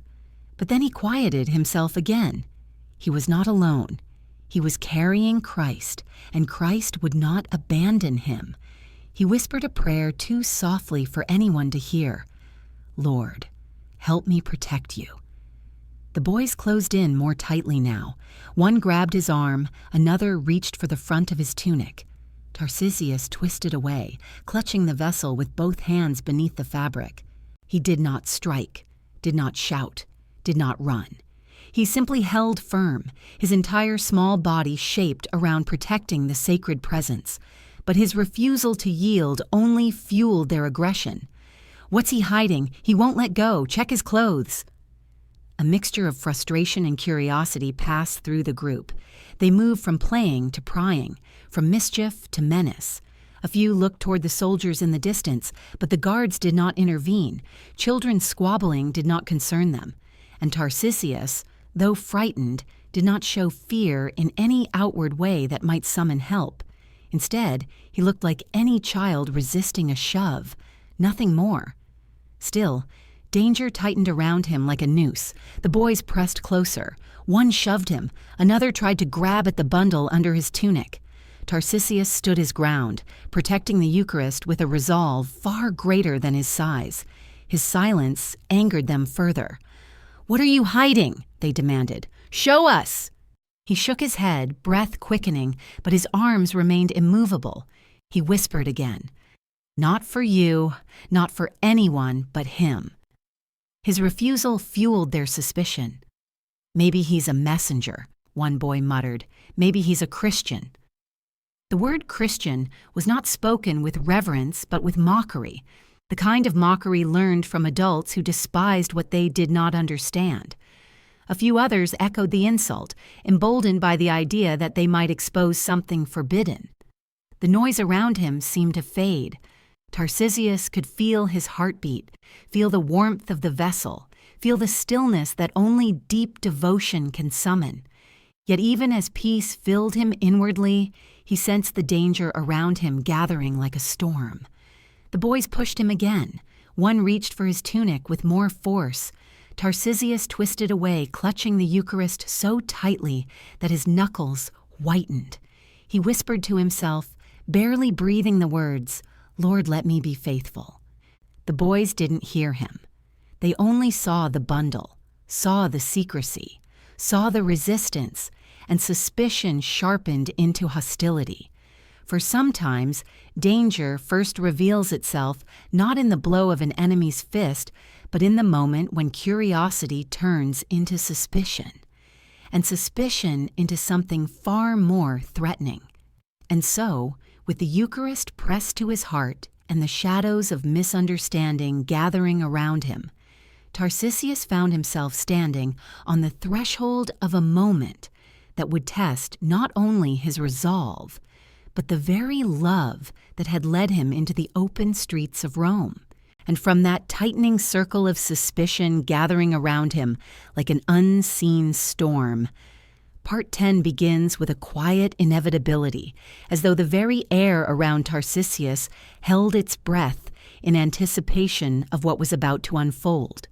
Until now, danger had only brushed its shadow across his path, testing him with glances, whispers, small acts of scrutiny. But here, in this dusty, half-abandoned stretch of street, suspicion began to harden into something else, something sharper and far less forgiving. The group of boys who surrounded him did not understand who he was, nor what he carried. They did not know the sacred presence pressed against his heart, nor the solemn promise he had made. All they saw was a child who refused to yield, whose protectiveness ignited their curiosity, whose silence provoked their pride. And when pride is pricked in a crowd, especially among the young, it often seeks an outlet in force. Tarcisius felt the shift even before the first shove came. He sensed it in the narrowing eyes, in the rising murmur of voices, in the way the boy's posture tightened, yet he did not step back. He held the Eucharist firmly against his chest, drawing it closer beneath his tunic as though gathering all his strength into that single protective gesture. His heart beat like a fragile drum in his chest, fast, steady, but not panicked. There was no room in him for panic. The sense of sacred duty had eclipsed fear. His hands trembled not with terror, but with the conviction that he must not, under any circumstances, allow the Holy One entrusted to him to be dishonored. The tallest boy stepped forward, emboldened by the growing agitation of the group. "Show us what you're hiding," he demanded, his voice sharper now. "Why are you holding your clothes like that?" His tone was half accusation, half challenge, a challenge that older children often issue when they feel the thrill of power over someone younger. When Tarcisius did not answer, the boy shoved him again. It was not a gentle push, and yet, even as he stumbled a step back, the vessel remained secure beneath his tunic, protected by both arms locked tightly around it. Another boy at his side grabbed his sleeve. "Maybe he stole something," he said. "Maybe it's valuable. Don't let him run." A murmur of agreement rippled through the group, stirring an energy that had nothing to do with need and everything to do with the reckless instinct to dominate, to force, to pry open what should remain closed. Tarcisius tried to step away, but they had already closed ranks. Their shadows fell over him like a darkening canopy. He whispered again, not to them, but to the one he carried. "Help me, Lord, help me be strong." His voice was too soft for any of them to hear. It was not meant for them. It was meant for the one whose quiet strength rested against his heart. Then one boy lunged, grabbing at the fabric near his chest. Tarcisius twisted away instinctively, clutching the hidden vessel even more tightly. His sudden, fierce movement startled them, igniting a spark of irritation. "He's hiding something! Get him!" the tall boy shouted, and the group surged forward as one. Hands grabbed at him, rough, unthinking hands that sought only to uncover a secret. Tarcisius held the Eucharist to himself with all his strength, his body curling instinctively around it. They pushed him, shoved him, tried to force his arms open. But he was no longer a frightened child. He was a guardian, a protector, a living shield. Every fiber of his being was focused on one thing alone, safeguarding the sacred presence pressed against him. His silence frustrated them further. His refusal enraged them. "Let us see it," they demanded. "What is it? Give it here." Their voices swelled, mingling with the sounds of distant soldiers and the bustle of the city beyond, though no one close enough cared to intervene. Children fighting rarely drew adult concern, and in that ordinary indifference, something extraordinary began to unfold. One boy grabbed his arm so hard it bruised beneath his fingers. Another struck his shoulder when he tried to pull away. Another yanked at his tunic, trying to expose whatever he guarded. Tarcisius did not cry out. He clenched his jaw, drawing all his strength inward, his arms tightening like unbreakable bands around the Eucharist. His breath came fast now, but it was steady, fueled by love rather than fear. The boys, infuriated by his silence, escalated their assault. A fist struck his back. Another hit his side. A hand grabbed at his hair, jerking his head back. Yet even through the pain he whispered again and again, "I will not let you go." He spoke these words into the vessel itself, as though Christ could hear him through the thin layers of linen and clay. One of the boys, irritated beyond measure, shouted, "He's one of them, one of those Christians." The word rang out like a battle cry. The others froze for a moment, startled by the suggestion. Then a fierce excitement seized them. Christians were mocked, hunted, suspected of strange rituals. To catch one, to expose one, carried a twisted thrill taught to them by the prejudices of their elders. Their aggression intensified. They struck him harder, pulled him more violently. "Give it here," they shouted. "Show us what you're hiding." Another blow landed, sending him to his knees. Dust rose around him in a soft cloud, catching the sunlight in tiny specks. From his knees, he could have fallen. He could have surrendered. He could have yielded the vessel to save himself. But he did not. He curled over the Eucharist, wrapping his entire body around it, becoming a living shelter with every breath, every tremor of strength. His knees scraped the stones, his arms ached, his back throbbed, his head rang from the blows. But none of this mattered. He held the Eucharist with a ferocity born not from anger, but from absolute devotion. His whispered prayers grew steadier, quieter, more resolute, forming a rhythm of faith beneath the chaos. Seeing him refuse again, one boy picked up a stone, another followed his lead. Their young minds, fueled by cruelty and fear of what they did not understand, turned to violence without grasping the sacredness of the life before them. They did not know. They did not understand. They acted not with the malice of hardened hearts, but with the reckless cruelty of youth. Still, their blows were real. The first stone struck his shoulder, the second grazed his cheek, the third hit his back with enough force to knock him sideways. Each impact drew pain through his small body like a sharp wind, yet he did not loosen his grip. He pressed his face against the vessel, his arms like armor around it. His breath trembled, but his resolve did not. "Stop!" he gasped once, but not for his own sake. "Leave him alone." It was the only time he spoke aloud. The boys stared, confused. "Leave who?" one asked. But the others, too caught up in the frenzy to question further, did not pause. Their stones fell harder, faster. Their anger grew. Their shouts filled the space with a harsh echo. And through it all, Tarcisius held the Eucharist to his chest, not with the strength of a warrior, but with the unwavering love of a child who had chosen to protect Christ at any cost. In this moment, bruised, beaten, surrounded, his courage shone with a radiance no eye could see. His sacrifice had begun, not in the final breath of martyrdom, but in this early moment of refusal, of holding firm when every force around him sought to break his grip. For martyrdom does not begin in death, but in the first unshakable decision to love.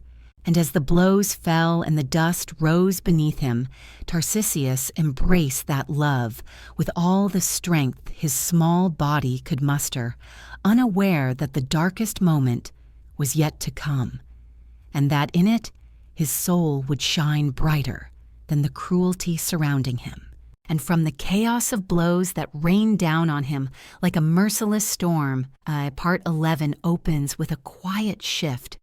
The moment when the violence that had erupted around Tarcisius began to lose its feverish momentum, replaced not by mercy, but by the first signs of exhaustion, confusion, and unease among the boys who had attacked him. For cruelty, especially when born of youth and ignorance, often begins with bravado, but ends with a strange uncertainty when the victim refuses to respond as expected. Tarcisius had not fought back with fists. He had not screamed for help. He had simply held with a strength they could not understand the treasure pressed to his heart. And as his small body curled around the Eucharist, battered yet unyielding, something in the scene began to unsettle even those who had led the assault. A few boys stepped back first, their breaths ragged, their faces flushed with the heat of exertion. They glanced at each other with a flicker of uncertainty, as though suddenly unsure of what they were doing. One muttered, "Why won't he let go?" Another whispered, almost fearfully, "What's wrong with him?" But their retreat was hesitant, fragmented, and their confusion opened a narrow silence in the midst of their frenzy. A silence broken only by the sound of Tarcisius's labored breathing, a soft and fragile rhythm against the harshness of the moment. He lay on the ground, dust clinging to his tunic, blood staining his cheek and arms, his breath shallow and trembling. Yet his grip on the Eucharist did not loosen. His fingers, though small, curled around the vessel with a strength that seemed impossibly steady for someone so injured. He could feel the warmth of Christ's presence against his heart, and that warmth became the anchor that held him to consciousness, the steady pulse that echoed deeper than his own heartbeat. In that warmth he found clarity, even as pain blurred the edges of his senses. He whispered again, a soft murmur only God could hear, "I am with you, and you are with me." The boys, unsettled by his refusal to surrender even under such beating, hesitated. But hesitation, in a group fueled by fear and pride, can quickly twist into anger once more. The tall boy, unwilling to look weak in front of the others, stepped forward again. "He's faking it," he muttered, though his voice lacked conviction. "Stop pretending. Let go." He reached down to pull at Tarcisius's arms, but the boy curved even tighter around the Eucharist. The act was so instinctive, so absolute, that for the briefest moment, the aggressor simply stared. Not with admiration, but with a dawning awareness that this was no ordinary struggle. Then footsteps sounded in the distance. The boys froze. They turned their heads quickly, scanning the street. The sound was faint but unmistakable, the brisk approach of someone walking with urgency. It might have been a merchant or a passerby. It might have been a soldier. The uncertainty sent a ripple of panic through the group. Fear, once ignited, spreads quickly among those who act without thought. "Let's go," one whispered. "Someone's coming." Another nodded rapidly.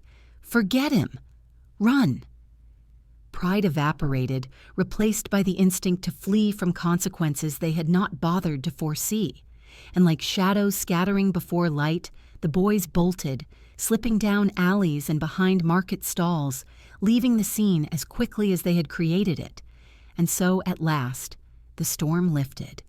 Not because compassion had touched their hearts, but because fear had interrupted their violence. Tarcisius remained where he had fallen, bruised and trembling, his breath shallow, his limbs aching. He tried to shift his weight, but pain surged through him in hot waves. Yet even then, even in the weakness that pressed upon him, he did not loosen his grip on the Eucharist. His arms remained curved over the hidden vessel, his small hands clenched with the last remnants of strength. He felt the world swirling faintly around him, but the presence against his chest grounded him, like a whisper of peace in the middle of pain. It was in that moment that the approaching footsteps reached him. They belonged not to a soldier, nor to one of the cruel boys, but to a Christian man named Quadratus, a gentle figure from the community who had often prayed alongside Tarcisius in the catacombs. Quadratus had been heading toward the outskirts of the city for a quiet errand when he noticed the commotion, heard the distant shouts, and recognized, with a sinking feeling in his chest, the possibility of danger for one of his own. As he approached the scene, his eyes widened in horror. There, on the dusty ground, lay Tarcisius, bruised, battered, struggling to breathe, yet still protecting something beneath his tunic with fierce, unwavering devotion. Quadratus rushed forward, kneeling beside him, his voice trembling. "Tarcisius," he whispered, "my child, what have they done to you?" He reached out to touch the boy's shoulder with trembling gentleness, careful not to cause more pain. But as his hand approached, Tarcisius flinched, curling even tighter around the Eucharist. Quadratus understood immediately. "It is I," he whispered, his voice thick with emotion. "You are safe now. You can let me help you." But Tarcisius shook his head, his voice barely a breath. "No, I must protect him. I must—" Quadratus felt tears gather in his eyes. The boy was wounded, perhaps gravely, yet his entire being remained focused on the sacred trust he carried. Never had Quadratus seen devotion so absolute, so pure, so radiant in its quiet strength. He placed his hand gently on the boy's back, offering not force but reassurance. "You have protected him," he murmured. "You have been faithful. Let me help you now." Tarcisius tried to speak, but only a thin whisper escaped his lips, a whisper shaped by pain and love. They tried to take him, but I could not. Quadratus nodded, his throat tightening. I know. You have done more than anyone could ask. Rest now, child. He reached carefully beneath the boy's arms, not to take the Eucharist from him, but to lift him gently. Tarcisius winced at the movement, but he did not protest.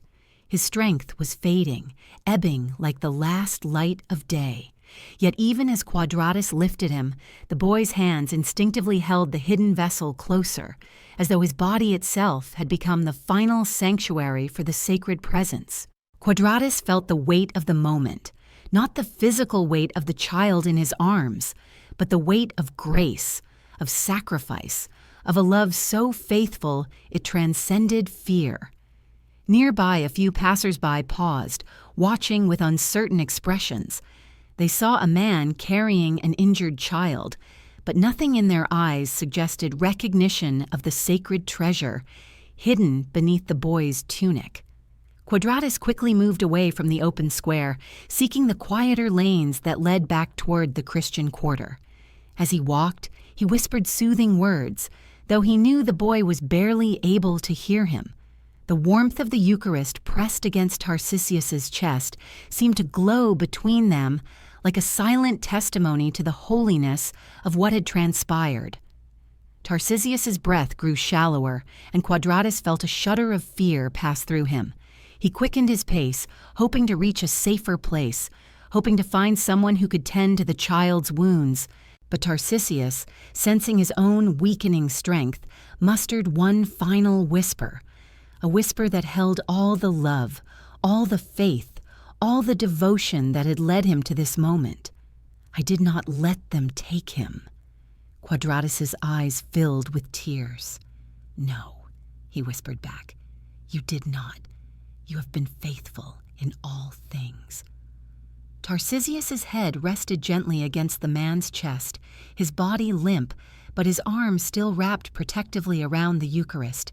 He had not surrendered it, not in fear, not in pain, not even in the face of death. For love had held him firm, and that love was stronger than any blow. And as Quadratus carried him toward the safety of the Christian community, he understood, with a reverence that would remain with him all his life, that he was witnessing the final witness of a child who had offered everything he had, everything he was, to protect the presence he adored.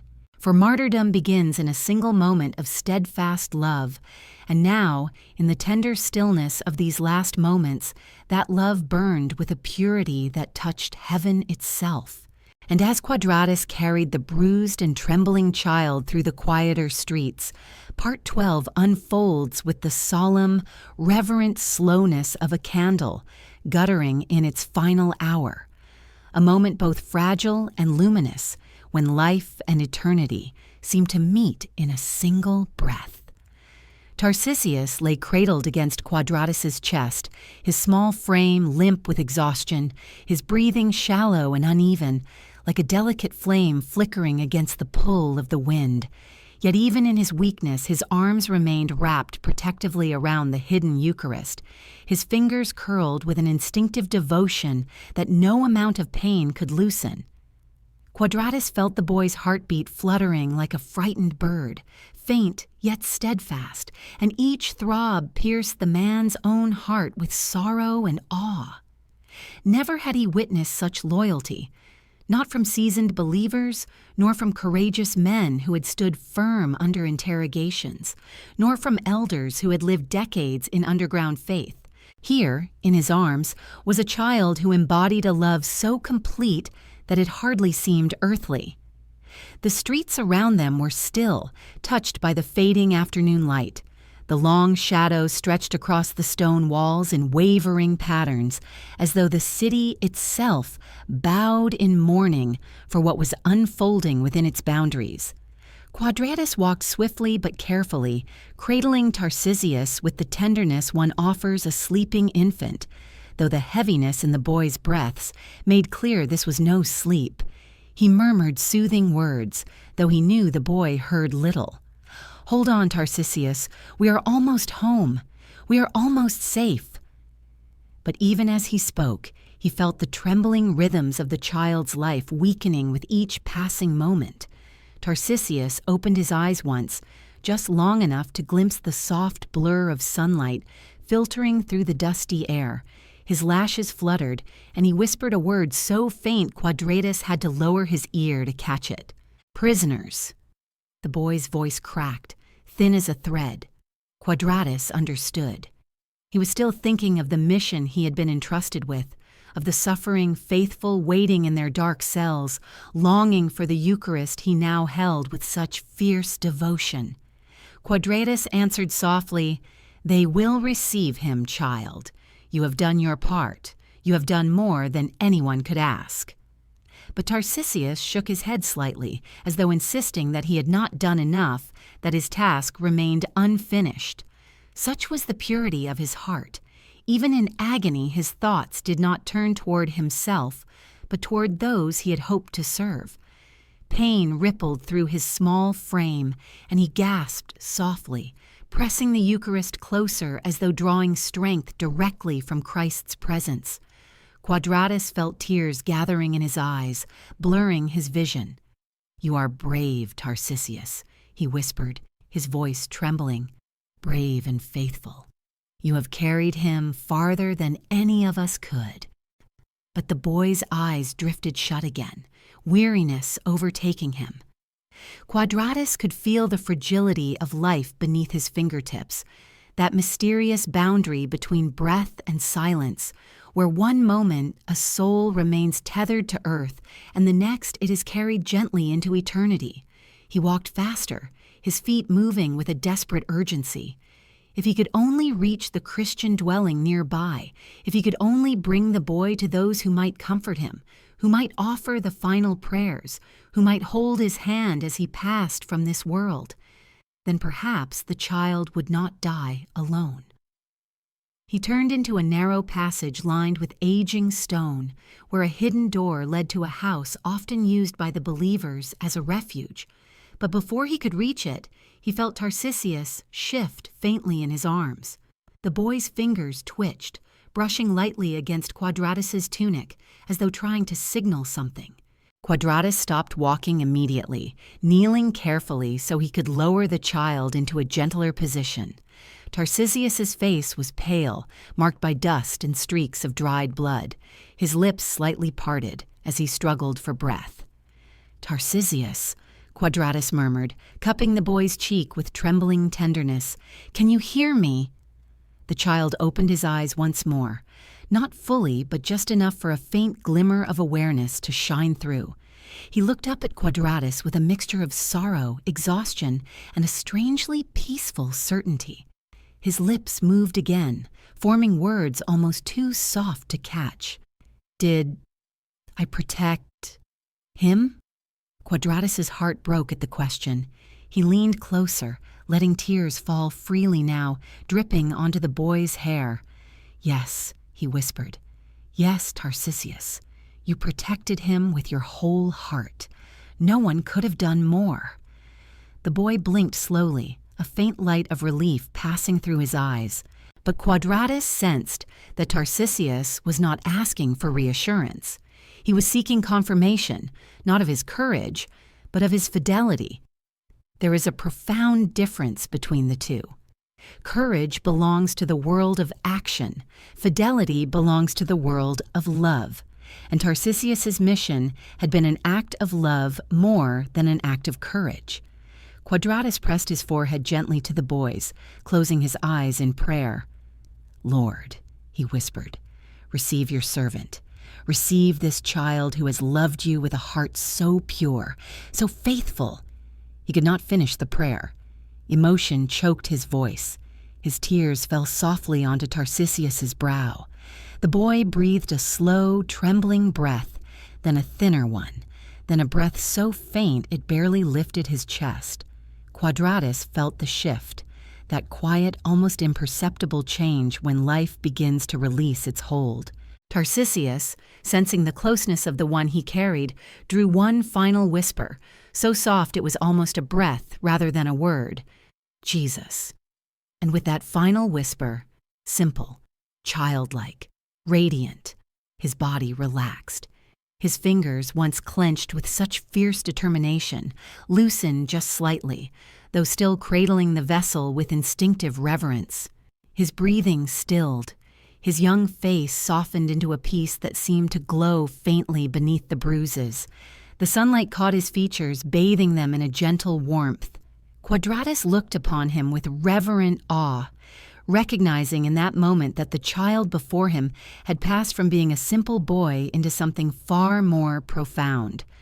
A witness, a martyr, a soul now resting in the eternal embrace of the one he had loved so faithfully.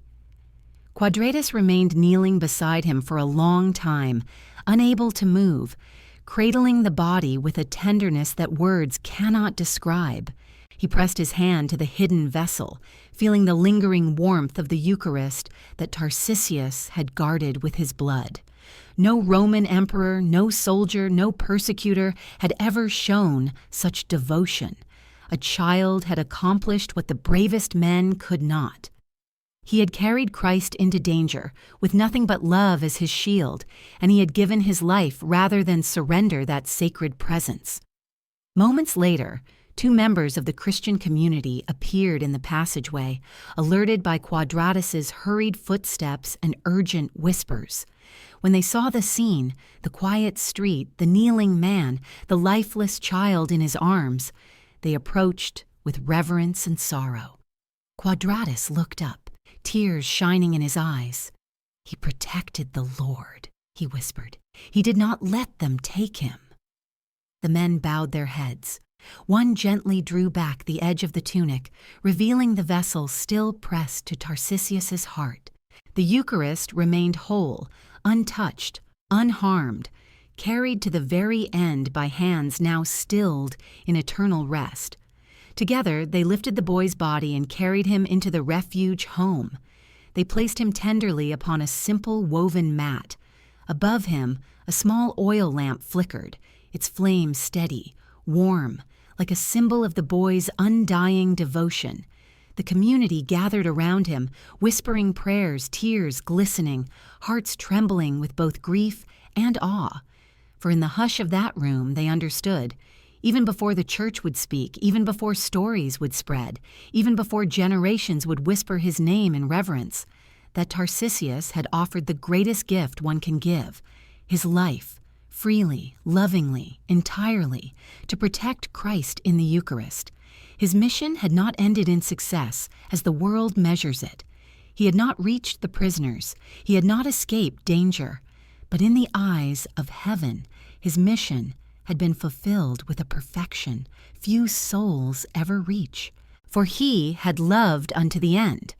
And in that love, death softened into victory, suffering into glory, and the small, fragile figure of a child became a radiant symbol of faith that would shine through the ages. And from the hushed sorrow of that hidden room, Part 13 unfolds like a long, trembling breath released by a grieving community. The kind of breath that carries both heartbreak and reverence, both human fragility and heavenly wonder. For when a martyr dies, the world often moves unaware, but the hearts of the faithful feel the tremor of grace as though a bell had been struck in some invisible sanctuary. So it was with Tarcisius. The small circle of Christians who gathered around his still form felt, even before they could speak it aloud, that something sacred had taken place in their midst. The boy they had once seen running through the catacombs with youthful lightness had become a silent witness, a testament to a love that surpassed fear, age, strength, and earthly understanding. They lingered around him, unable to step away. Some wept softly, their tears falling one by one, like drops into a basin of memory. Others knelt with bowed heads, whispering prayers with trembling lips. A few reached out gently to touch the hem of his tunic, as though instinctively drawn to the purity of the life he had just poured out so completely. It was not the first time their community had tasted martyrdom, nor would it be the last, but something about this loss struck their hearts with a unique, piercing tenderness. Martyrs they had known, elders, mothers, soldiers of faith, had faced death with courage. But this was a child. A boy who had not yet lived long enough to see the world's joys and sorrows. A boy whose hands had been more accustomed to lighting lamps and carrying messages than to enduring violence. And yet, in the mystery of God's grace, he had carried a burden that even many grown believers might have hesitated to bear. They took care to wash his wounds gently, bathing the dust and blood from his bruised skin. They worked slowly, reverently, as though tending to a sacred relic. When they carefully unwrapped his arms from around the Eucharistic vessel, they did so not to separate him from Christ, but to lift the host with the same devotion he had shown in protecting it. Some wept harder at the sight of his small fingers, still curled in that protective gesture, even after death, as though the love that had fueled his final breath lingered in his very muscles. The priest present kissed the vessel with trembling lips and whispered, "Well done, faithful servant," though Tarcisius himself could no longer hear. Then came the quiet deliberations about what to do next. In times of persecution, even the burial of a Christian was fraught with danger. Discovery could lead to arrests, interrogations, or worse. And yet the community knew they could not allow Tarcisius to be placed anonymously among the forgotten ashes of Rome. He had died as a witness, and witnesses must be honored. Quadratus, still shaken by what he had experienced, offered to help carry the boy's body under cover of night to a safer resting place. The priest agreed. They would wait for darkness. They would not let the world's cruelty claim the last word. As the hours passed and the sun dipped low, the small Christian home filled with a soft, profound stillness. A few lamps burned around the mat where Tarcisius lay, their golden light reflecting on the gentle features of his face. Though bruised and marked by violence, there was a serenity in his expression that seemed almost otherworldly. His brow had softened, his lips settled into a faint, peaceful line, and his closed eyes carried none of the fear or pain of his final struggle. Some wondered, in whispers spoken only after glancing over their shoulders, whether the angels had touched him in his final moments, whether the one he had carried had reached out in mercy and gathered him into peace even before the pain had fully claimed him.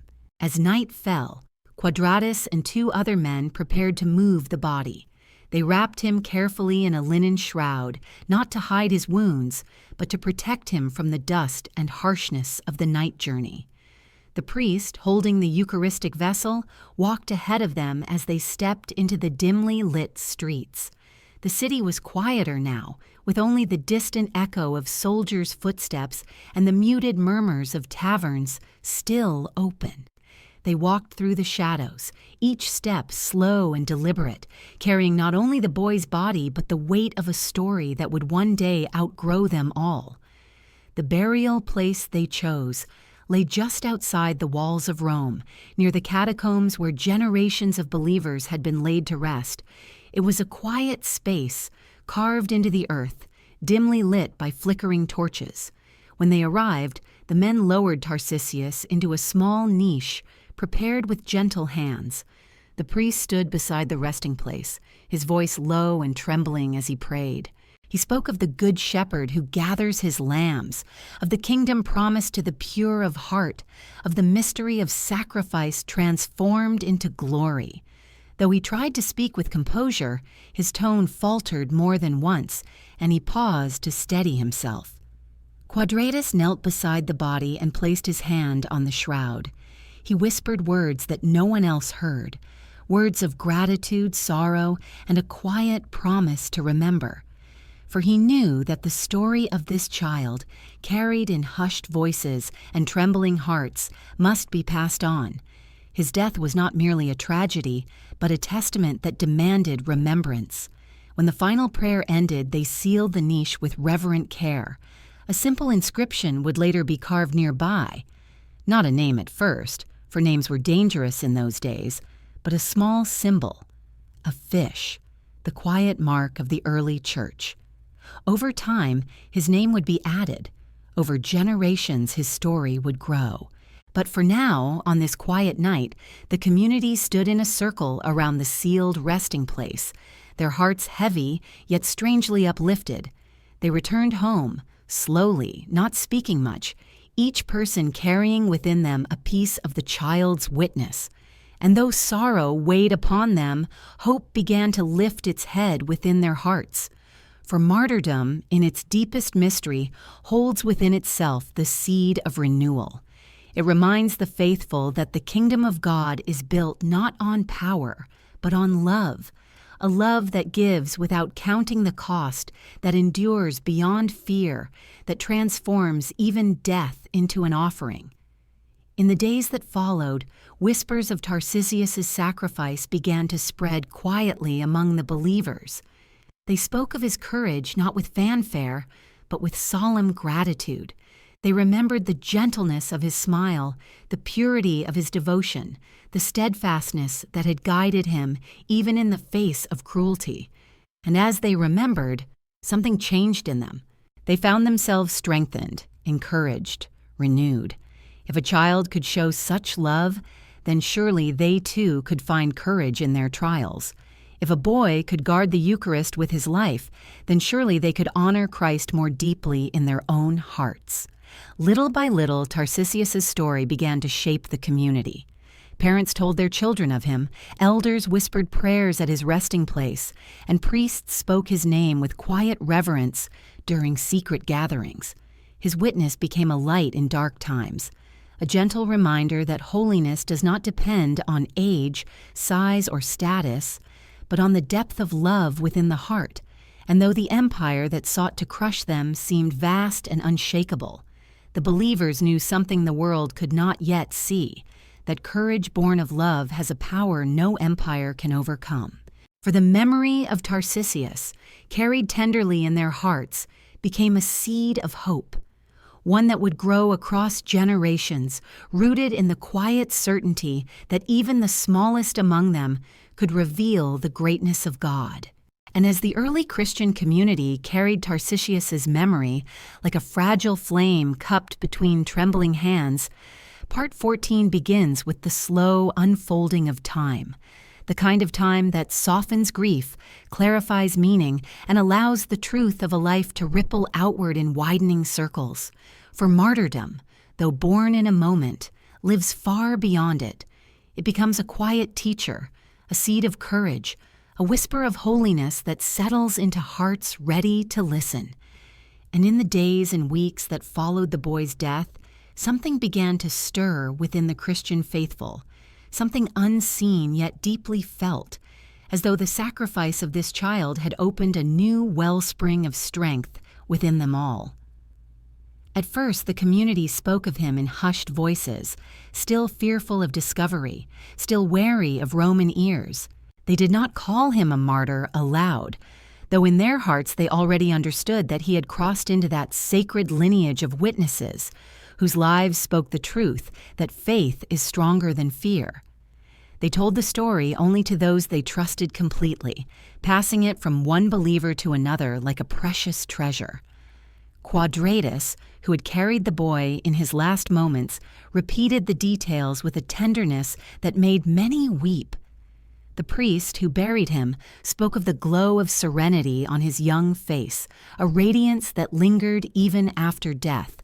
And slowly, gradually, the Christians began to realize that the life of Tarcisius was not simply a tragic loss, but a living testament that God's grace could transform even the smallest soul into a vessel of extraordinary devotion.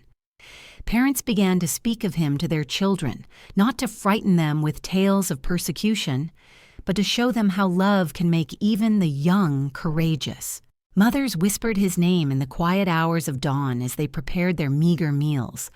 Fathers spoke of him when discussing the hardships of their hidden faith, drawing strength from the thought that a child had carried Christ into danger with a bravery that defied all worldly understanding.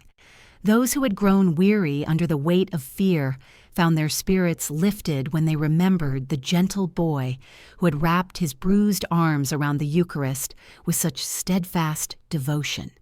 Even the elders, those wise and seasoned souls who had grown accustomed to hardship, felt a renewal of strength each time they reflected on the child's sacrifice. Weeks turned into months, and though the persecution did not ease, the community found itself less shaken by each new threat. They had, in some mysterious way, been fortified. It was as though Tarcisius's courage had woven itself into the very fabric of their shared life. When believers ventured into the streets to aid the imprisoned, they carried with them not just caution, but a deeper readiness to endure whatever God might ask of them. When they entered the dim catacombs to celebrate the Eucharist, they remembered the child who had given his life to protect that sacred presence. And when fear troubled their hearts, they whispered his name like a quiet prayer, asking for even a small measure of the love that had transformed him. In time, even Christians beyond their immediate community began to learn of the boy's sacrifice. Travelers and messengers carried the story to believers in other districts, recounting the tale with solemn reverence. A child, small and humble, who had guarded the Eucharist with his very life. Some wept when they heard it, others bowed their heads in prayer, and still others felt the first stirrings of courage in their own hesitant hearts. The story spread not through written word, but through the steady, unbroken chain of faithful memory, passed from lips to ears in flickering lamplight, in quiet gatherings, in whispered conversations hidden from the empire that sought to silence them. As the years drifted onwards, the persecution ebbed and swelled like an uneasy tide. Some seasons brought relative calm. Others saw harsher crackdowns, harsher punishments, harsher demands for loyalty to the empire. But through all these shifting shadows, the memory of Tarcisius endured. His story did not fade as many feared it might. Instead, it grew clearer, stronger, more luminous with each retelling. When the faithful visited the catacombs to pray beside the resting places of their martyrs, they often sought the niche where the child had been laid to rest. Some left small lamps burning beside it. Others left olive branches or simple tokens of love. Still others knelt in silence, letting the memory of his gentle courage soften the weariness in their hearts. One evening, many months after his death, an elderly Christian woman visited his resting place with her granddaughter. The girl, no older than Tarcisius had been, gazed quietly at the simple carved symbol, the fish that marked his tomb. The grandmother spoke softly of him, telling the story with the tenderness of someone whose heart still ached with both sorrow and gratitude. She described the boy's love for the Eucharist, his willingness to walk alone through danger, his bravery when the crowd surrounded him, his refusal to surrender the sacred presence. And when she finished, the girl whispered a question that would echo through generations. How could someone so small be so brave? The grandmother smiled gently, her eyes dimmed by age, yet bright with understanding.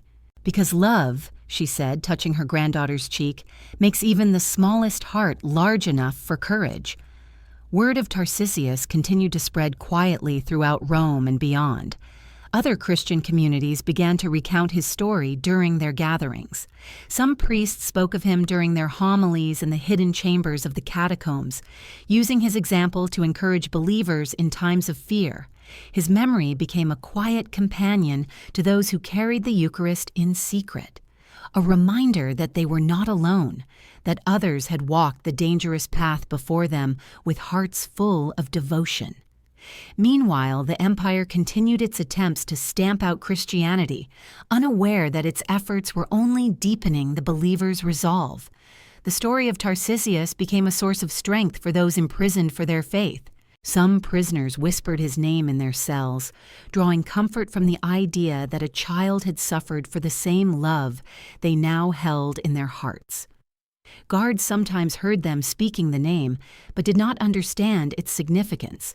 They assumed it was a friend, a family member, a forgotten figure, never realizing it was the memory of a boy who had become more powerful in death than he had ever seemed in life. Years continued to pass. Children who had heard of Tarcisius grew into adults. Adults who had once wept over his body entered old age. But the story endured, carried through the decades like a small, steady flame that refused to be extinguished. The Christian community, though still oppressed, found itself leaning more and more on the examples of those who had walked the path of sacrifice. And Tarcisius, despite his youth, stood among the most beloved. In his simplicity, in his innocence, in his unhesitating devotion, believers saw the purest reflection of what it meant to love Christ with one's whole heart. In time, as the persecution lessened and the church began to come into its own light, the remembrance of Tarcisius did not fade into obscurity. Instead, it grew into honor. Generations who had never met him spoke of him with reverence. Pilgrims sought the place of his burial. His name was whispered in prayers, spoken in gratitude, remembered with love. And as the church began to shape its memory of those who had given their lives for the faith, Tarcisius was remembered not simply as a martyr, but as the child of the Eucharist, the boy who had guarded Christ with a devotion so pure that no cruelty could break it. And perhaps, in those early days of quiet remembrance, when the faithful gathered near his resting place and spoke of the courage of a child, the seeds of his lasting legacy were planted. Seeds that would one day take root in the whole church and bloom in the hearts of believers for centuries to come. For love such as his cannot be buried. It lives, it grows, it transforms. And in the memory of Tarcisius, the Church found a gentle, enduring reminder that holiness does not depend on age or strength, but on the willingness to give one's heart entirely to Christ. And from the quiet, steady flourishing of his memory in the hearts of the faithful, Part 15 begins with the gentle dawning of a new era. A time when the Church, still tender from persecution, yet strengthened by grace, slowly stepped from the shadows and began to breathe again. It did not happen suddenly. It did not happen triumphantly. It happened the way healing often does, gradually, quietly, in the soft spaces where suffering had once taken root. As peace seeped into the cracks left by generations of fear, Christians found themselves able at last to move more freely, to gather more openly, and to honor the martyrs whose sacrifices had watered the soil of their faith. And among those martyrs, the memory of Tarcisius, the young boy who had embraced danger to protect the Eucharist, continued to shine with a radiance that surprised even those who had known him. With each passing decade, the story of Tarcisius became less a whispered memory shared in darkened rooms, and more a cherished truth carried with reverent pride.